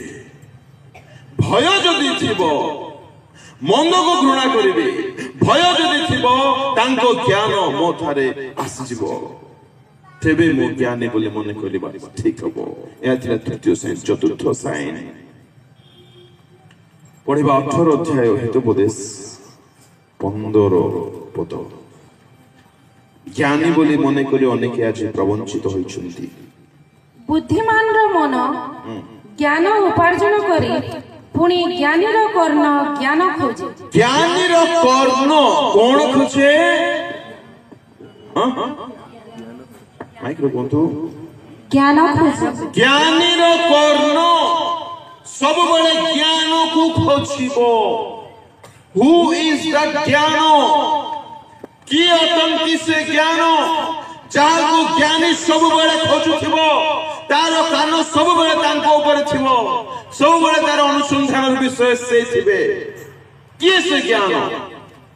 ହିତୋପଦେଶ 8 ଅଧ୍ୟାୟକୁ ଯଦି ଆମେ ମାନେ ପୁରା ପଢିବା, ସେଠାରେ ଜ୍ଞାନକୁ ଖ୍ରୀଷ୍ଟଙ୍କ ସହିତ ତୁଳନା କରାଯାଇଅଛି। ଖ୍ରୀଷ୍ଟ ନିଜେ ଜ୍ଞାନ ଅଟନ୍ତି। ତେବେ ଜ୍ଞାନୀ ଲୋକର ଚିହ୍ନ, ସେମାନେ ସର୍ବଦା ଖ୍ରୀଷ୍ଟଙ୍କୁ ଶୁଣିବା ପାଇଁ ଚାହୁଁଥିବେ। এই ପରିସ୍ଥିତିରେ ଖ୍ରୀଷ୍ଟ ମୋତେ କଣ କହୁଛନ୍ତି? ବର୍ତ୍ତମାନ ଖ୍ରୀଷ୍ଟଙ୍କର ବାଣୀ ମୋ ପାଇଁ କଣ? ପରିବାର ସମସ୍ୟାରେ ଖ୍ରୀଷ୍ଟଙ୍କର ୱାର୍ଡ କଣ ମୋ ନିମନ୍ତେ? ମୁଁ ବର୍ତ୍ତମାନ କଣ କରିବି ଜାଣିପାରୁନାହିଁ। ପରମେଶ୍ୱର କଣ ଚାହୁଁଛନ୍ତି ମୋ ନିମନ୍ତେ? କଣ ଭାବୁଛନ୍ତି ଜ୍ଞାନକୁ? ପ୍ରବଞ୍ଚନାରେ ନାହିଁ ତ। 4 ନମ୍ବର ପ୍ରଥମ ଭିତର 4:7 5 ନମ୍ବର ଲକ୍ଷଣ ଜ୍ଞାନୀ ମାନଙ୍କର। ପ୍ରଥମ ଭିତର 4 ଅଧ୍ୟାୟ 7 ପଦ। ଚିନ୍ତା କରୁଥିବା ଆମେ ମାନେ ଠକାମିର ଶିକାର ହୋଇଯାଇ ନାହିଁ ତ। ମାତ୍ର ସମସ୍ତ ବିଷୟର ଅନ୍ତିମ କାଳ ସନ୍ନିକଟ, ଅତଏବ ସୁବୁଦ୍ଧି ହୁଅ। ସମସ୍ତ ବିଷୟର ଅନ୍ତିମ କାଳ ସନ୍ନିକଟ। Everything is going to be perished. Everything is going to be destroyed. ସବୁ କିଛି ନଷ୍ଟ ହୋଇଯିବ ଆଜ୍ଞା, ସବୁ ନଷ୍ଟ ହୋଇଯିବ। ତେଣୁ ଏଣୁ କଣ ହୁଅ? ଅତଏବ ସୁବୁଦ୍ଧି ସୁବୁଦ୍ଧି ହୁଅ, ଅର୍ଥାତ୍ ଜ୍ଞାନୀ ହୁଅ। ତେବେ ଏଠାରେ ଜ୍ଞାନର କାର୍ଯ୍ୟ କଣ ଅଟେ? ପ୍ରଭୁଙ୍କ ଲୋକମାନେ ଯଦି ଆନାଉନ୍ସ କରାଯିବ, ନାସା ଯଦି ଆନାଉନ୍ସ କରିବ, ଘୋଷଣା କରିବ, କଣ ସବୁ ଏଇଟା? ପଦ୍ମପୁର ସହର ତଳେ ବହୁତ ବଡ ଗୋଟେ ଲାଭା ଅଛି। ଆଉ ଆଜି 29 ରାଇଟ୍, ଡିସେମ୍ବର 5, 2024 ମସିହାରେ ପଦ୍ମପୁର ସହର ମନେକର ରହିବ ନାହିଁ। ଏପରି ତଥ୍ୟ ସତ୍ୟ ସେମାନେ ପରୀକ୍ଷା କରି ବିଶ୍ଳେଷଣ କରି ଯଦି ପ୍ରଚାର ଘୋଷଣା କରିବେ, ଆଉ ଯାହାକି ସତ୍ୟ ହୋଇଥିବ ମନେ କରନ୍ତୁ, ତେବେ ଏକ ଜ୍ଞାନୀ ବ୍ୟକ୍ତି ଏହି ସତ୍ୟତା ଜାଣିବା ସତ୍ତ୍ୱେ ହିଁ କଣ ପଦ୍ମପୁରରେ ରହିବା ପାଇଁ ଚାହିଁବ କି? ଉତ୍ତର ଟିକେ ଦିଅନ୍ତୁ ଆଜ୍ଞା। ନାଇଁ। ଏଣୁ ଲେଖାଗଲା ସମସ୍ତ ବିଷୟର ଅନ୍ତିମ କାଳ ସନ୍ନିକଟ। ସବୁ କିଛି ଶେଷ ହୋଇଯିବ, ଆଉ କିଛି ରହିବ ନାହିଁ। ଏଣୁ କଣ ହୁଅ? ସୁବୁଦ୍ଧି ହୁଅ, ଅର୍ଥାତ୍ ଯେଉଁ ସବୁ ବିଷୟର ଅନ୍ତ ନାହିଁ। ଏକ ଜ୍ଞାନୀ ବ୍ୟକ୍ତି ସେଇ ସମସ୍ତ ବିଷୟ ପଛରେ ଲାଗି ପଡିବ। ଏହା ଅଟେ ଜ୍ଞାନୀର ଚିହ୍ନ। ପ୍ରବଞ୍ଚନାରେ ନାହିଁ ତ। ଚିନ୍ତା କରିବା, ମୁଁ କଣ ପ୍ରକୃତରେ ଜ୍ଞାନୀ? ଚିନ୍ତା କରିବା, ମୁଁ କଣ ସେଇ ଦଳରେ ନାହିଁ ତ ଯେଉଁମାନେ ଆଜି ଭ୍ରାନ୍ତର ଶିକାର ହୋଇଛନ୍ତି? ଶୀଘ୍ର ଆଗମନ କରିବେ। ଆଗମନ ପୂର୍ବରୁ ଏହା ସ୍ପଷ୍ଟ ଚିହ୍ନ ଅଟେ। କେଉଁ କେଉଁ ବିଷୟ ଶେଷ ହବ ନାହିଁ, ଯାହା ପଛରେ ମତେ ଲାଗିବାକୁ ପଡିବ, ଯାହାର ପଶ୍ଚାତଗାମୀ ମତେ ହେବାକୁ ପଡିବ। ପରମେଶ୍ୱର ଅନନ୍ତ କାଳ ସ୍ଥାୟୀ ଅଛନ୍ତି। ତାଙ୍କ ସହିତ ମୋର ନିବିଡ଼ ସମ୍ପର୍କ ଆଜି ଅଛି କି? ତେବେ ହିଁ ମୁଁ ଜ୍ଞାନୀ। ପରମେଶ୍ୱର ଚିରକାଳ ସ୍ଥାୟୀ ଅଛନ୍ତି। He is from former eternity to later eternity. ସେ ପ୍ରଭୁ ଅଟନ୍ତି। ଅନାଦି କାଳରୁ ଅନନ୍ତ କାଳ ପର୍ଯ୍ୟନ୍ତ ସେ ଯେହୋବା ଅଟନ୍ତି। ତାଙ୍କ ସହିତ ମୋର ସମ୍ପର୍କ ଯଦି ମୁଁ ଜଣେ ନାହିଁ ତେବେ ମୁଁ ସୁବୁଦ୍ଧିର କାର୍ଯ୍ୟ କରି ନାହିଁ ଆଉ ଯଦି ମୁଁ ତାହା ସତ୍ତ୍ୱେ ଯଦି ମୁଁ ଜ୍ଞାନୀ ବୋଲି ନିଜକୁ ମନେ କରୁଛି I am thoroughly deceived. ମୁଁ ସମ୍ପୂର୍ଣ୍ଣ ରୂପେ ପ୍ରବଞ୍ଚିତ ହେଇଛି ଈଶ୍ୱରଙ୍କ ବାକ୍ୟ ଚିରକାଳ ନିମନ୍ତେ ସଂସ୍ଥାପିତ ହୋଇଅଛି ତେବେ ଏକ ଜ୍ଞାନୀ ବ୍ୟକ୍ତି ଯାହା ଶେଷ ହେବ ନାହିଁ ତାହା ସହିତ ଆପଣର ସମ୍ପର୍କ ସୁଦୃଢ଼ କରି ରଖିବ What is my relationship with God's word? ପଚାରିବା ପଢିବା ସେ ପଦଟି 138 138 ଗୀତ ସଂହିତା ତହିଁର 2 ନଚେତ ଏହା ପଢ଼ନ୍ତୁ ବହୁତ ସ୍ପଷ୍ଟ ହେବ 119:89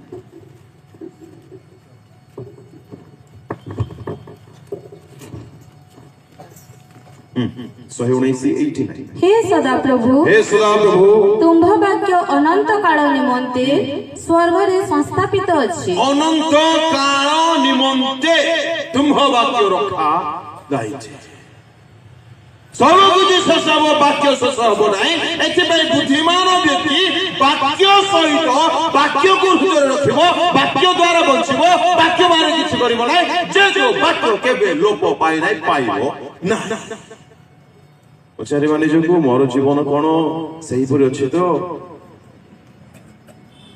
केते बड़ प्रश्न आके उत्तर दियंतु निज निजको स्तुति प्रशंसा केबे शेष हब नहीं तृतीय कथा स्वर्ग को गला पर आमे उपवास सभा उद्दीपना सभा करिबा के नाही कि मु जाने नाही मु पढि के काई नाही बेजाय किंतु आमे दिवारात्र प्रभु को उपासना करिबा स्तुति करिबा गौरव करिबा प्रशंसा करिबा आम मानक ठारे स्तुतिर जीवन कृतज्ञतार जीवन प्रशंसार जीवन धन्यवाद देवा निमंते समय आज देखा जाउची कि हालेलुया को बोली कहले बड़ा खंड माने पार्टी मध्य भेट नाही गोटे हालेलुया को बोली कहबे नहीं कहू स्वर्ग जीवा के जाने आज्ञा सब दिन निमंते हेउथिबा विषय स्तुति प्रशंसार विषय होते स्तुति प्रशंसा भाई मु केते समय आज बाहर करूची चिंता करिबा दरकार सुबुद्धि सुबुद्धि सुबुद्धि से माने जो माने अनंत काल स्थायी विषय गुडी करे समय बहुत विनियोग करिवे बहुत निर्वाह करिवे तबे अनंत काल स्थायी विषय मानक मधुरु परमेश्वर अनंत काल स्थायी अटंती त्रिक परमेश्वर अनंत काल स्थायी अटंती पचारिबा दे what is my relation with Jesus Christ Oh, Maguti भी से दोते, Maguti भी दोते वे. He is master and I am Bhikari. Isn't it? That is my सम्पर्क with Jesus. केते दर्द रो कथा होते.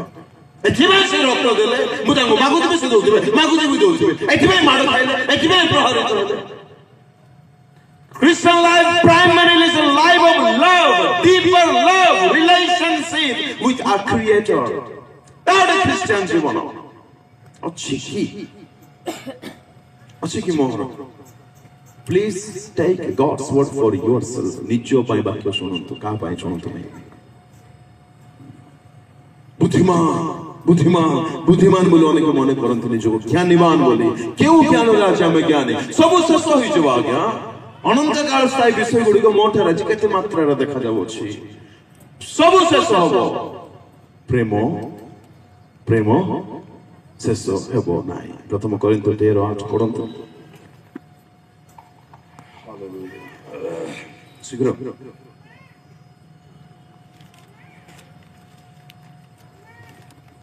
प्रेम कदापि शेष हुए नहीं किंतु जदि प्रेम कदापि शेष हुए नहीं प्रेम एक विषय प्रेम एक चरित्र प्रेम एक गुण स्वभाव ता केबे शेष हबो नहीं केबे शेष हबो नहीं सो आज मोहर परिचय प्रेमिक परी अछि तो आज्ञा अच्छी तो मो प्रेमिक तो चिंता करो ମୁଁ କଣ ମୋର ସେ ସ୍ତ୍ରୀଙ୍କୁ ବିବାହ ପୂର୍ବରୁ ଯେତିକି ଭଲ ପାଉଥିଲି ସାନମ ମୋହବତ ଆଉ କଣ କଣ ସବୁ ତ କିଏ ନାଇଁ ଦେଖେ ଶିଖାନ୍ତୁ ଆଜ୍ଞା ଦୟାମୟ ତତେ ନ ଦେଖିଲେ ମତେ ବେଶ ଫିଲ୍ କରନ୍ତୁ ନିଜ ପ୍ରଭୁ ପୁରା ସତ କହିଲ ଆଜ୍ଞା 100%। ଆଉ ମ୍ୟାରେଜ ହେଲା ବେଳେ ତତେ ଦେଖିଦେଲେ ନିଜ ଉଡି ଯାଉଛି ମୋର ଏବେ Is this love? ତା ପ୍ରେମ କି ମ୍ୟାରେଜ ପୂର୍ବରୁ କେତେବେଳେ ଦେଖା ହବ କେମିତି ଲାଗିଯାଉଛି କୋଉଠି ଅଛ ଫୋନ କାହିଁକି ତମେ ରିସିଭ କରୁନ ମ୍ୟାରେଜ ହେଲା ପରେ ଫୋନ ଦେଖ ଫୋନ କଲ ସମାନ ଟାଇମ ରାଖୁନ Is this love? କଣ ତାହା ପ୍ରେମ ଅଟେ ମ୍ୟାରେଜ ହେବା ପୂର୍ବରୁ ବା ମ୍ୟାରେଜ ହେବା ପାଖାପାଖି ସମୟ ମାନଙ୍କରେ ବା ମ୍ୟାରେଜ ହେବାରୁ କିଛି ମାସ କିଛି ବର୍ଷ ଯାଏ ତରକାରୀ ଯେମିତି ବଢିଆ ଲାଗୁଛି ଟିକେ ପୁରୁଣା ହେଲା ପରେ ଆଉ ମୁଁ କହିବା ପାଇଁ ଚାହୁଁନାହିଁ ସେହି ବ୍ୟକ୍ତି ତ ସେ ଯାହାକୁ ଆପଣ ପ୍ରେମ କରୁଛୁ ବୋଲି ଏଇ ଟୁଣ୍ଡ କହନ୍ତି ନାଇଁ କହିଥିଲେ ଏଇ ଜିଭାରେ କହିଥିଲେ ସେ ସେଇ ବ୍ୟକ୍ତିଟି ତାହାଙ୍କର ପରିବର୍ତ୍ତନ ହୋଇଛି ପ୍ରେମ କେବେ ଶେଷ ହବ ନାହିଁ ପ୍ରିୟ ଭାଇ ମାନେ ମା ମାନେ ଭଉଣୀ ମାନେ ବାବା ମାନେ ଶୁଣନ୍ତୁ ଆପଣଙ୍କ ସ୍ତ୍ରୀ ଆପଣଙ୍କ ସ୍ୱାମୀ ଆପଣଙ୍କ ପୁଅ ଆପଣଙ୍କ ଝିଅ ଆପଣଙ୍କ ଠାରୁ ପ୍ରାଇମେରିଲି ପ୍ରେମ ଚାହାନ୍ତି ଧନ୍ୟ ସେ ପରିବାର ଯେଉଁ ପରିବାର ଈଶ୍ୱରଙ୍କ ପ୍ରେମର ମହତ୍ୱକୁ ବୁଝିପାରିଛି ଧନ୍ୟ ସେ ପରିବାର ଧନ୍ୟ ସେ ଜୀବନ ପ୍ରଭୁଙ୍କ ଲୋକମାନେ ଟିକେ ବେଳେ ବେଳେ ସ୍ମରଣ କରନ୍ତୁ ଆପଣଙ୍କର ସାରୀ ମାନଙ୍କୁ କପତି ମାନଙ୍କୁ ମୁଁ ତତେ କରୁଛି କହିଦିଅନ୍ତୁ ବେଳେ ବେଳେ କେତେ ଖୁସି ଲାଗିବ ତାଙ୍କୁ ବିଲିଭ୍ ମି ଆଉ ଆପଣ ମାନେ ମଧ୍ୟ କୁହନ୍ତୁ ହଁ କହିବା ଦରକାର ଯେ ଖାଲି ଜିହ୍ୱାରେ କହିଲେ ହବ ନାହିଁ ଦ୍ୟାଟ୍ ମଷ୍ଟ ବି ତାହା ଅନ୍ତରରୁ ବାହାରିବା ଦରକାର ଧନ୍ୟ ସେ ସ୍ୱାମୀ ସ୍ତ୍ରୀଙ୍କ ଜୀବନ ଯେଉଁମାନେ ପ୍ରେମକୁ ବୁଝିପାରିଛନ୍ତି ଧନ୍ୟ ସେ ପୁଅ ଝିଅଙ୍କ ଜୀବନ ଯେଉଁମାନେ ପ୍ରେମକୁ ବୁଝିପାରୁଛନ୍ତି ଯେଉଁମାନେ ମାଙ୍କ ପ୍ରେମକୁ ବୁଝିପାରୁଛନ୍ତି এই ସନ୍ଦର୍ଭରେ ଟିକେ ବସୁଛି ଗୋଟିଏ ମିନିଟ୍ ଭାଇ ଭଉଣୀ ମାନଙ୍କୁ ପୁଅ ଝିଅ ମାନଙ୍କୁ ୟଙ୍ଗ ମାନଙ୍କୁ ମୁଁ କହିବା ପାଇଁ ଚାହେଁ ଦୟାକରି କେବେ ମଧ୍ୟ ନିଜ ମା ବାପାଙ୍କୁ ଦୁଃଖ ଦିଅନ୍ତୁ ନାହିଁ ପ୍ଲିଜ ପ୍ଲିଜ କି କଷ୍ଟ ସ୍ପେଶାଲି ମା ମାନଙ୍କ କଥା ଯଦି କହିବେ ଓହୋ ବହୁତ କଷ୍ଟ ଆଜ୍ଞା ଗର୍ଭରେ ମଣିଷ ଭିତରେ ମଣିଷକୁ ରଖିଥାନ୍ତି ଏମାନେ ଭୟଙ୍କର କଷ୍ଟ ଆଜ୍ଞା କେବେ ଏକାକିରେ ଝିଅ ମାନେ ଭାଇ ମାନେ ଏକାକିରେ ବସି ଟିକେ ଚିନ୍ତା କରନ୍ତୁ ନା ମସ୍ତିଷ୍କ ଟିକେ ଦୌଡ଼ାନ୍ତୁ କିପରି ପିରିୟଡ ଦେଇ ସେମାନେ ଗତି କରିଛନ୍ତି ଆପଣଙ୍କର ଧରାପୃଷ୍ଠକୁ ଆସିବା ପଛରେ ସେମାନେ କେତେ ପେନ୍ ସହ୍ୟ କରିଛନ୍ତି କେବେ ଆପଣ ହର୍ଟ କରିପାରିବେ ନାହିଁ ନିଜ ମା ବାପାଙ୍କୁ କେବେ କରିପାରିବେ ନାହିଁ ଆମ ଘର କଥା ମତେ ମନେ ପଡେ ଆମେ ବହୁତ ଗରିବ ଥିଲୁ ଅତି ଗରିବ ଥିଲୁ ପ୍ରଭୁଙ୍କ ଅନୁଗ୍ରହ ଏବେ ଠିକ ଠାକ ଚାଲିଛି ପ୍ରଭୁଙ୍କ ଦୟା ବହୁତ ଗରିବ ଥିଲୁ କିନ୍ତୁ ଆମେ କେବେ ମଧ୍ୟ ଭୋକିଲାସ ହୋଇନାହୁଁ କେବେ ମଧ୍ୟ ଭୋକିଲାସ ହୋଇନାହୁଁ ବାବା ଜାଣିଥିଲେ ଆମ ଘରେ ପୁଅ ଝିଅ ମାନେ ଅଛନ୍ତି ପରିଶ୍ରମ କରିବେ ଆଉ ଅଳ୍ପ ଟିକେ କଣ ମିଳିଲେ ଆଣିବେ ଚାଉଳ ଡାଲି ତରକାରୀ ପୁଅ ଝିଅ ମାନେ ଆଜି ଭଲ ପାଠ ପଢିବାର ସୁଯୋଗ ମିଳିଛି କେତେ ଧନ୍ୟବାଦ ହେବା ଦରକାର ଆପଣ ମାନେ ପ୍ଲିଜ ହର୍ଟ କରିବା କଥା ତେଣେକେ ଥାଉ ଏତେ ପ୍ରେମ ଦେଖାନ୍ତୁ ସେମାନଙ୍କୁ ଫିଲ୍ କରାନ୍ତୁ କି ବାପା ମା ମୁଁ ଅଛି ତୁମ ପାଇଁ ଆଜି ମଧ୍ୟ ଆଜ୍ଞା ଆମେ ମା ମାନଙ୍କୁ କଲ୍ କଲେ ଗେଲ ହଉ କରୁ ଆଜି ମଧ୍ୟ ଆରମ୍ଭ କରନ୍ତୁ ଝିଅ ମାନେ ଭାଇ ମାନେ ମା ବାପାଙ୍କୁ ବହୁତ ଭଲ ପାଇବା ଦିଅନ୍ତୁ ବହୁତ ଭଲ ପାଇବା ଦିଅନ୍ତୁ ସେମାନଙ୍କୁ ଲାଗୁ ଓ ଧନ୍ୟ ମୋର ଜୀବନ ଏ ପୁଅକୁ ମୁଁ ପାଇଛି କହିବା କଥା ନାହିଁ ଆଜି ଆମ ମା ବାପା ମାନେ କୁହନ୍ତୁ ଅନେକଙ୍କୁ ଆପଣଙ୍କ ମା ବାପା ମାନେ ମଧ୍ୟ କୁହନ୍ତୁ ଆପଣଙ୍କୁ ହାଲେଲୁୟା ମୋର କହିବାର ଉଦ୍ଦେଶ୍ୟ ସୁବୁଦ୍ଧି ସେମାନେ ଅଟନ୍ତି ଯେଉଁମାନେ ଜାଣିଛନ୍ତି ପ୍ରେମ କେବେ ଶେଷ ହବ ନାହିଁ ପ୍ରେମ ସ୍ୱାମୀକୁ ପ୍ରେମ ପ୍ଲିଜ ଅନ୍ୟ ସ୍ତ୍ରୀକୁ ନାହିଁ ନିଜ ସ୍ତ୍ରୀକୁ ଯଥେଷ୍ଟ ପ୍ରେମ କରନ୍ତୁ ପୁଅ ଝିଅମାନଙ୍କୁ ପ୍ରେମ କରନ୍ତୁ ଆଉ ଶୁଣନ୍ତୁ ବାପା ମାନେ ସିରିୟସ ହେବା ବହୁତ ଜରୁରୀ କିନ୍ତୁ ଏତେ ବି ସିରିୟସ ନ ହୁଅନ୍ତୁ ଯେ ଆପଣଙ୍କ ନିଜ ଗର୍ଭର ପିଲାମାନେ ଆପଣଙ୍କୁ ଖାଲି ଡରି ଡରି ଡରି ଡରି ଆପଣ ଚାଲିଯିବେ ନାଇଁ ନାଇଁ ପ୍ଲିଜ ଏମିତି ହୁଅନ୍ତୁ ନାହିଁ ବୁଝନ୍ତୁ ମୁଁ କଣ କରୁଛି ବାକି ପ୍ରଭୁ ସାହାଯ୍ୟ କରନ୍ତୁ କେତେ ଗୋଟେ ପଏଣ୍ଟ କହିଲେ ଜ୍ଞାନ ସମ୍ବନ୍ଧରେ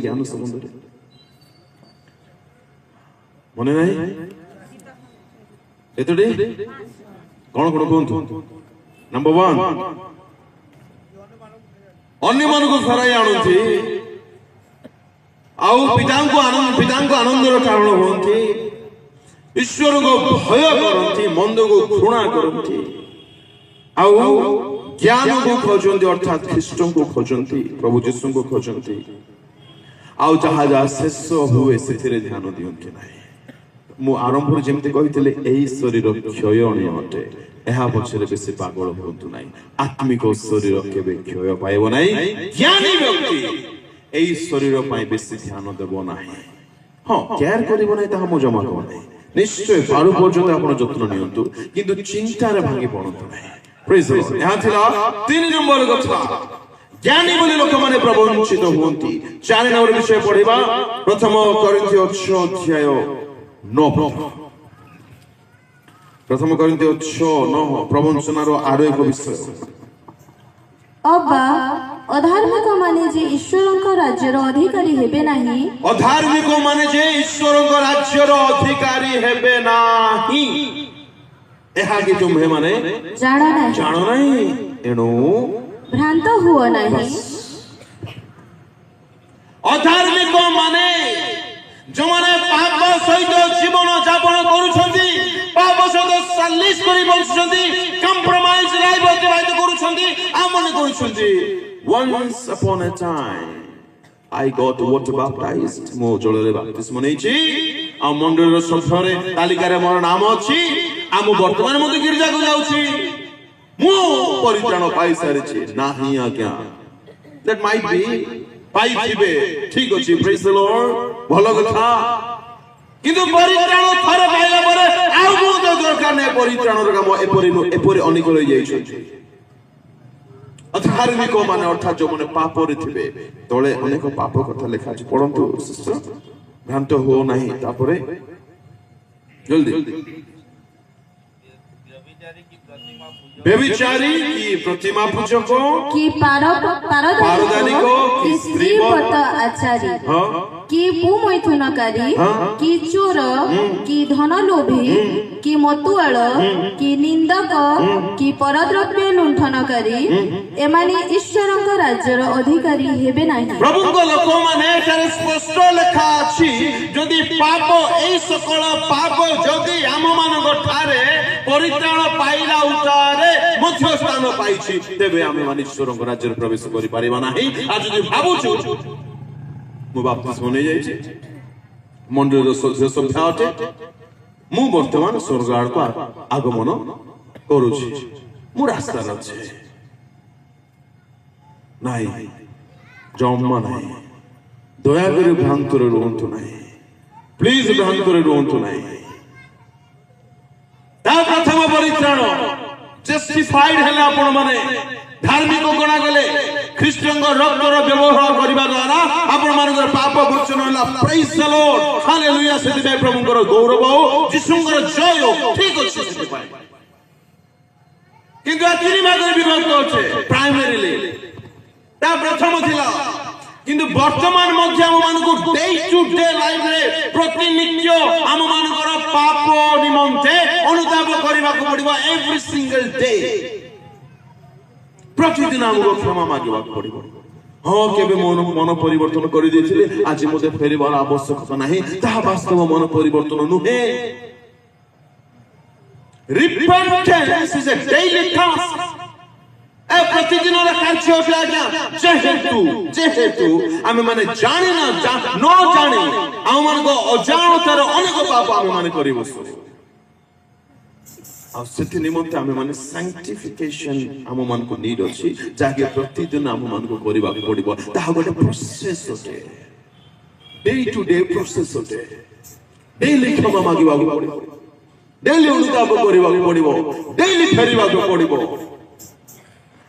ତୃତୀୟରେ ଶେଷ ପରିତ୍ରାଣ ବୋଲି ଉଲ୍ଲେଖ ହୋଇଅଛି ଯାହାକୁ ଗ୍ଲୋରିଫିକେସନ ବୋଲି କହନ୍ତି ଏବେ ଥରେ ପାପ କ୍ଷମା ମାଗିଦେଲି ଥରେ ଡୁବିତ ହେଇଗଲି ପ୍ରଭୁଙ୍କୁ କହିଦେଲି ପ୍ରଭୁ ଆସିଯାଅ ପ୍ରଭୁ ଆସିଗଲେ ଏବେ ମୋର ଜୀବନ ମୋର ଇଚ୍ଛା ମୁଁ ଯେମିତି ଚାହିଁବି ସେମିତି ବଞ୍ଚିବି ଶେଷରେ ଯାଇକି ଜଳିବି ପ୍ଲିଜ ପ୍ରବଞ୍ଚନ ହୋଇ ରୁହନ୍ତୁ ନାହିଁ ଏହା ଥିଲା 4 ନମ୍ବର ପ୍ରବଞ୍ଚନା 5 ନମ୍ବର ପ୍ରଥମ ଯୋହନ 1:8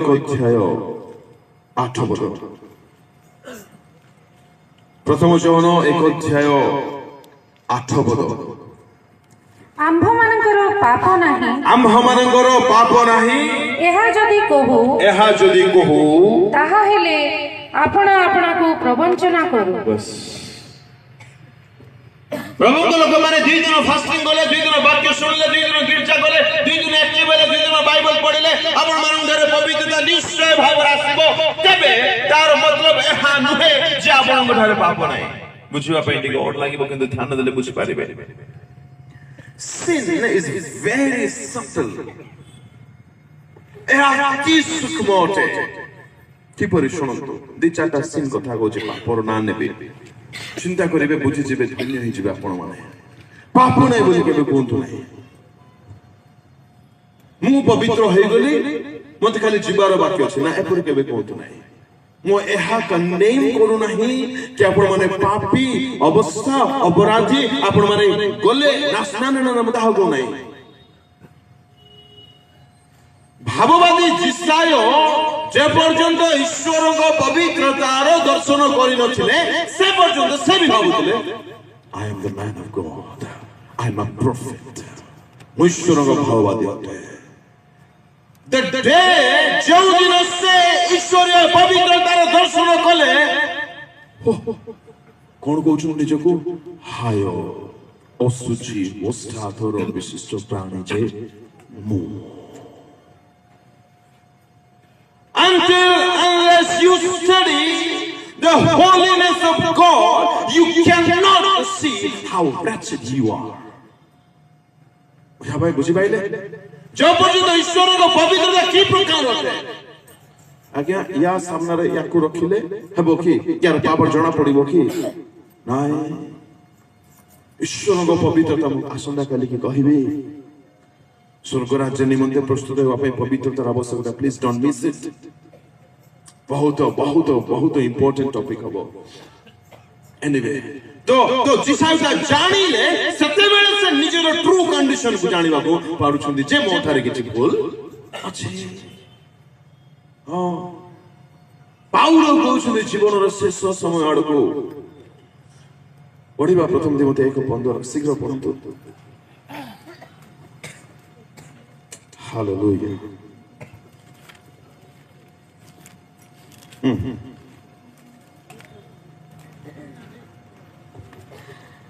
ପାପୀ ମାନଙ୍କୁ ପରିତ୍ରାଣ କରିବା ନିମନ୍ତେ ଖ୍ରୀଷ୍ଟ ଯୀଶୁ ଯେ ଜଗତରେ ଅବତୀର୍ଣ୍ଣ ହେଲେ ଏହି ବାକ୍ୟ ବିଶ୍ୱାସ ଓ ସର୍ବତ ଭାବେ ଗ୍ରହଣ ଯୋଗ୍ୟ ସେହି ପାପୀ ମାନଙ୍କ ମଧ୍ୟରେ ମୁଁ ପ୍ରଧାନ ପାପୀ ମାନଙ୍କ ମଧ୍ୟରେ ତୁମେ ପ୍ରଧାନ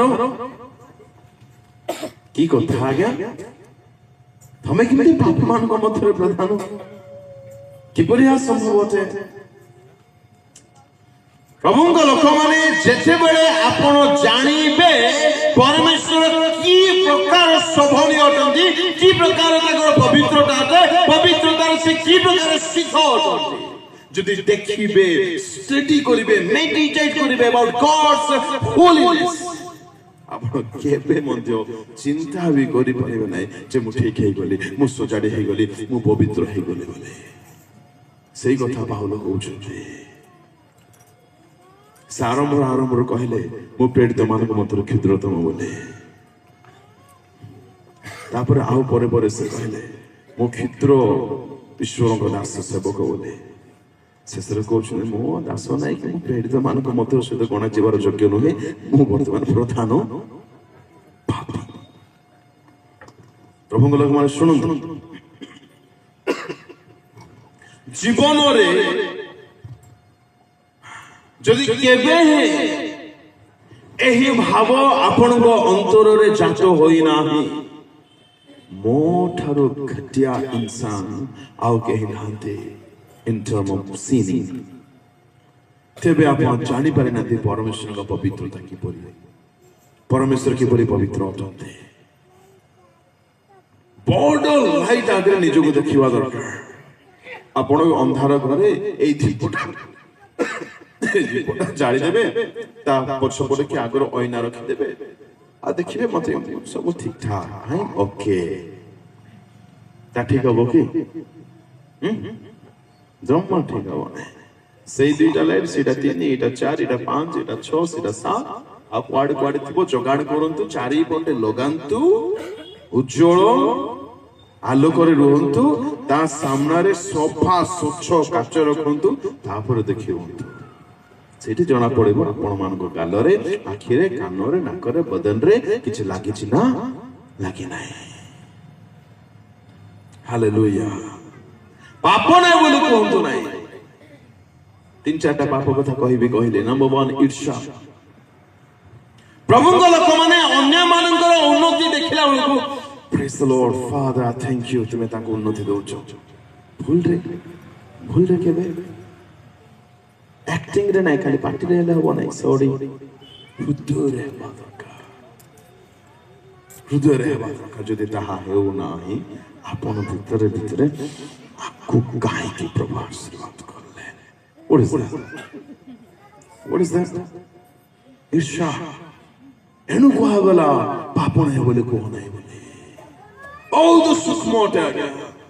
ଅନ୍ୟର ପୁଅ, ଅନ୍ୟର ଝିଅ 80-90% ଆଣିବା ସମୟରେ ଆମମାନଙ୍କ ଭିତରେ କଣ ଚାଲିଛି? ଅନ୍ୟର ଘର ଭଲ ଭାବରେ ତୋଳା ହେଇଗଲା ପରେ ଆମ ଭିତରେ କଣ ଆସୁଛି? ଅନ୍ୟ ଭଉଣୀରେ ଭଲ ଜ୍ଞାତା ହେଲା ପରେ, ଭଲ ଶାଶୁ ଘରକୁ ଗଲା ପରେ, ଭଲ ହଜବେଣ୍ଡ ପାଇଲା ପରେ ଆମ ଚିନ୍ତାରେ କଣ ଆସୁଛି? ସବୁ ଠିକ ଠାକ ଚାଲିଛି ତ ଭିତରେ ଚିନ୍ତାଧାରା? ସେଇ ସମୟ ମାନଙ୍କରେ ଆଉ ଏକ ପାପ ବିଲକୁଲ ଜଣା ପଡେ ନାହିଁ ଆଜ୍ଞା, ତା ଭରି ଭରିକି ଅଛି। ତା ହଉଛି ସେଲଫିଶନେସ୍, ସ୍ୱାର୍ଥପରତା। ଯଥେଷ୍ଟ ମାତ୍ରାରେ ପାଇବେ ଆପଣ ମାନେ ସ୍ୱାମୀ ସ୍ତ୍ରୀ ମାନଙ୍କ ଠାରେ, ଜଣା ପଡେ ନାହିଁ। ପ୍ଲିଜ ଯାହା କହୁଛି ବୁଝିବା ପାଇଁ ଚେଷ୍ଟା କରନ୍ତୁ। ବହୁତ ସ୍ୱାର୍ଥପରତା ଦେଖାଯାଏ, ବହୁତ। ପ୍ରଭୁଙ୍କୁ କୁହନ୍ତୁ, ପ୍ରଭୁ ପ୍ଲିଜ ଶୋ ମି ହାଉ ସେଲଫିଶ ଆଇ am। ପ୍ରଭୁ ଦେଖାଇବେ ଆପଣଙ୍କୁ। ଏହା ବହୁତ ସଟଲ ଅଟେ, ବହୁତ ସୂକ୍ଷ୍ମ ଅଟେ। ଅନ୍ୟ ଏକ ପାପ ଯାହା ବହୁତ ସୂକ୍ଷ୍ମ ବୋଲି କହିଲେ ଭୁଲ ହବ ନାହିଁ, ତା ହଉଛି ପ୍ରାଇଡ। ପ୍ରେଜ୍ ଦ ଲର୍ଡ କଲ ନାହିଁ। Oh, you think you deserve? You think you are a king? Who you are, man? You are dust but nothing. धूली के लिए praise और चाहिए time of praise the Lord। ଶୁଣନ୍ତୁ, ପ୍ରଭୁଙ୍କ ଦାସ ମାନେ ଆଉ ପ୍ରଭୁଙ୍କ ଭାଇ ଭଉଣୀ ମାନେ ଯୋଉମାନେ ସେବା କରିବା ପାଇଁ ଚାହାନ୍ତି, ହାଲେଲୁୟା, ଆପଣଙ୍କୁ ଅଟଲି ହମ୍ବଲ ହେବାକୁ ପଡିବ। କରିପାରିବେ ନାହିଁ, ନହେଲେ ଜମା କରି ହବ ନାହିଁ। ଧୂଳି କେବେ ମଧ୍ୟ ପ୍ରଶଂସା ଚାହିଁବ କି? ହାତ ମିଶେଇବନି ତମେ ମୋ ସହିତ। ଆଚ୍ଛା, ଆପଣ କଣ ଭାବୁଛନ୍ତି ତେବେ ନିଜକୁ? ମୁଣ୍ଡ ନତ କଲେ ନାହିଁ, ମୁଁ ଗଲାବେଳକୁ ଉଠିଲେ ନାହିଁ। ଇଣ୍ଟରେଷ୍ଟିଂ କଥା, 2-3 ବ୍ୟକ୍ତିଙ୍କ ବିଷୟରେ ମୁଁ ଜାଣିଛି, ଜବରଦସ୍ତ ପ୍ରେଜ୍ ଲର୍ଡ କରୁନୁ କାହିଁ? ହାଲେଲୁୟା। ଗର୍ବ, ଥ୍ୟାଙ୍କଫୁଲ ନ ହବା ଏକ ଗର୍ବର ଲକ୍ଷଣ ଅଟେ। ଆମେ କଣ ପ୍ରତ୍ୟେକଙ୍କ ପ୍ରତି ଥ୍ୟାଙ୍କଫୁଲ ଅଟୁ? ଏତେ ସଟଲ ଅଟେ ଆଜ୍ଞା, ବୁଝନ୍ତୁ। 2 ବ୍ୟକ୍ତି ଯାଉଛନ୍ତି, ଗୋଟେ ବ୍ୟକ୍ତି ପୁରା ସୁଟ ବୁଟ ହେଇକି ବହୁତ ଭଲ ଅବସ୍ଥାରେ, ବହୁତ ଧନୀ ବ୍ୟକ୍ତି ସେ ଯାଉଛନ୍ତି ରାସ୍ତାରେ। ତା ପାର୍ଶ୍ୱରେ ଆଉ ଏକ ବ୍ୟକ୍ତି ଯାଉଛନ୍ତି, ଗରିବ ଲୋକଟେ, ତାଙ୍କର ନର୍ମାଲ ଡ୍ରେସ ପିନ୍ଧିକି ସେ ଯାଉଛନ୍ତି।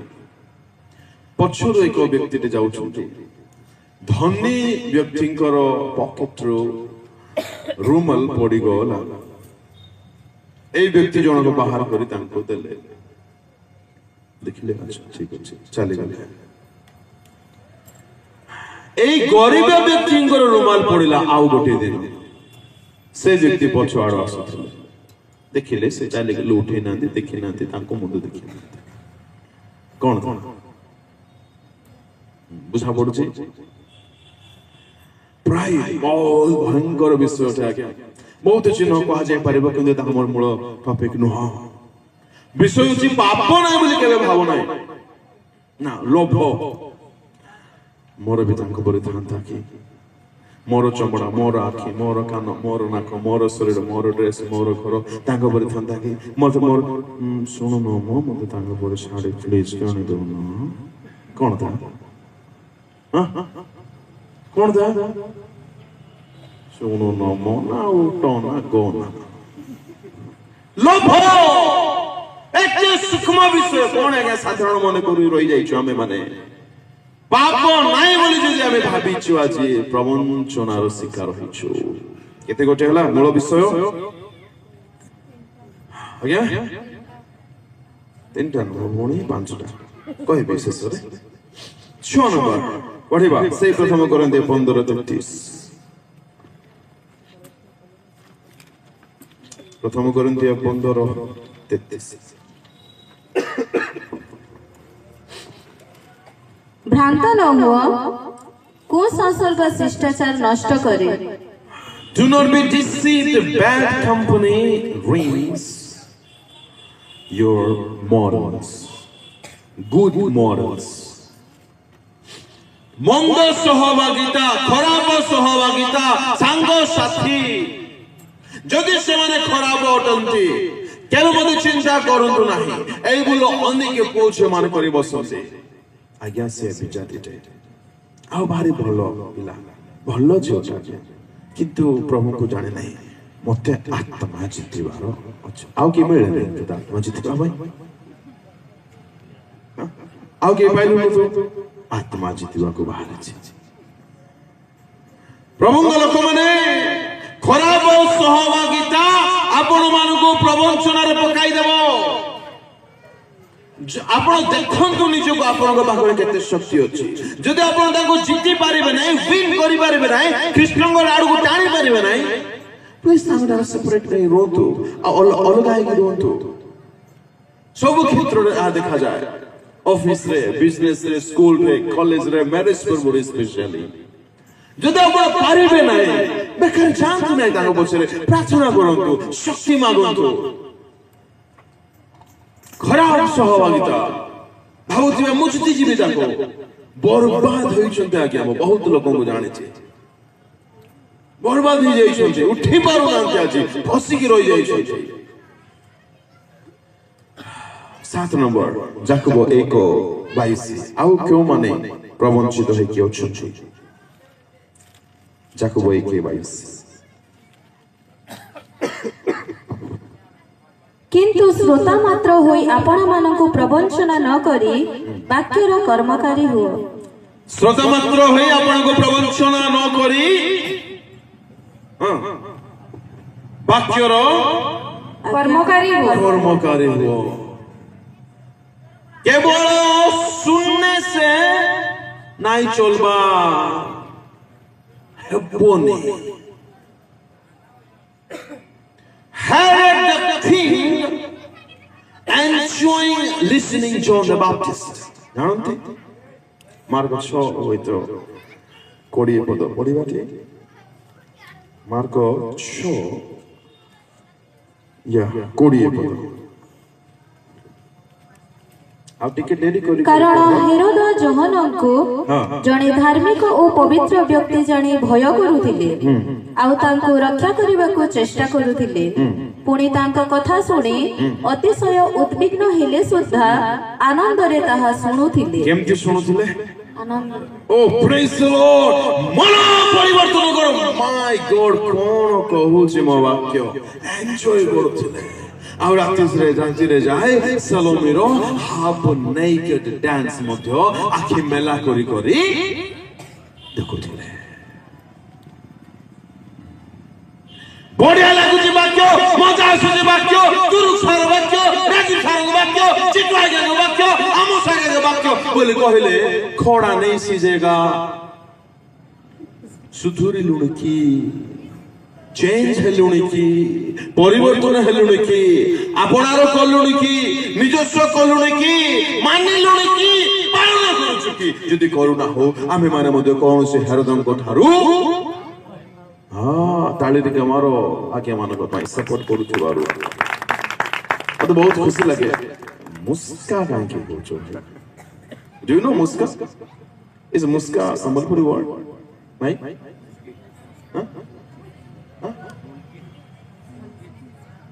ନାଇଁ कंजूस କଥା କହୁଛି। कुछ किसी भी चला मत बहुत एनकरेज लगे। मो बयस बहुत छोट प्रभु दास मैंने मोर बापा बयस पर से बसुँच मत शुणुं बहुत आनंदित। प्रभु से आशीर्वाद करूँ मत भी प्लीज कर दिंतु। आमेन भी कहूँ प्रभु हालेलुया। प्रभु को लोगों हेरद वाक्य शुणा बहुत भल पाते and I know for sure अनेक वाक्य शुणा भल पाती किसी डाउट नहीं। That is very good quality. ठीक अच्छे जे सुधुरीबा पई चेंज हेबा पई बदलिबा पई फेरी आसीबा पई प्रस्तुत हेबा पई केते चाहिछु मु आज केवल शुणिले कि हेबो नाही किछि हेबो नाही। हवा भी शुणिले आदम मध्य शुणिले आमे भी शुणुछु हेरोद मध्य शुणिले। शुणिबा केवल बड़ विषय नुहे शुणिबा परे कार्य करे लोकाइबा को पड़िबो। पढ़तु भणी जोर से पदटे याकूब 1:22।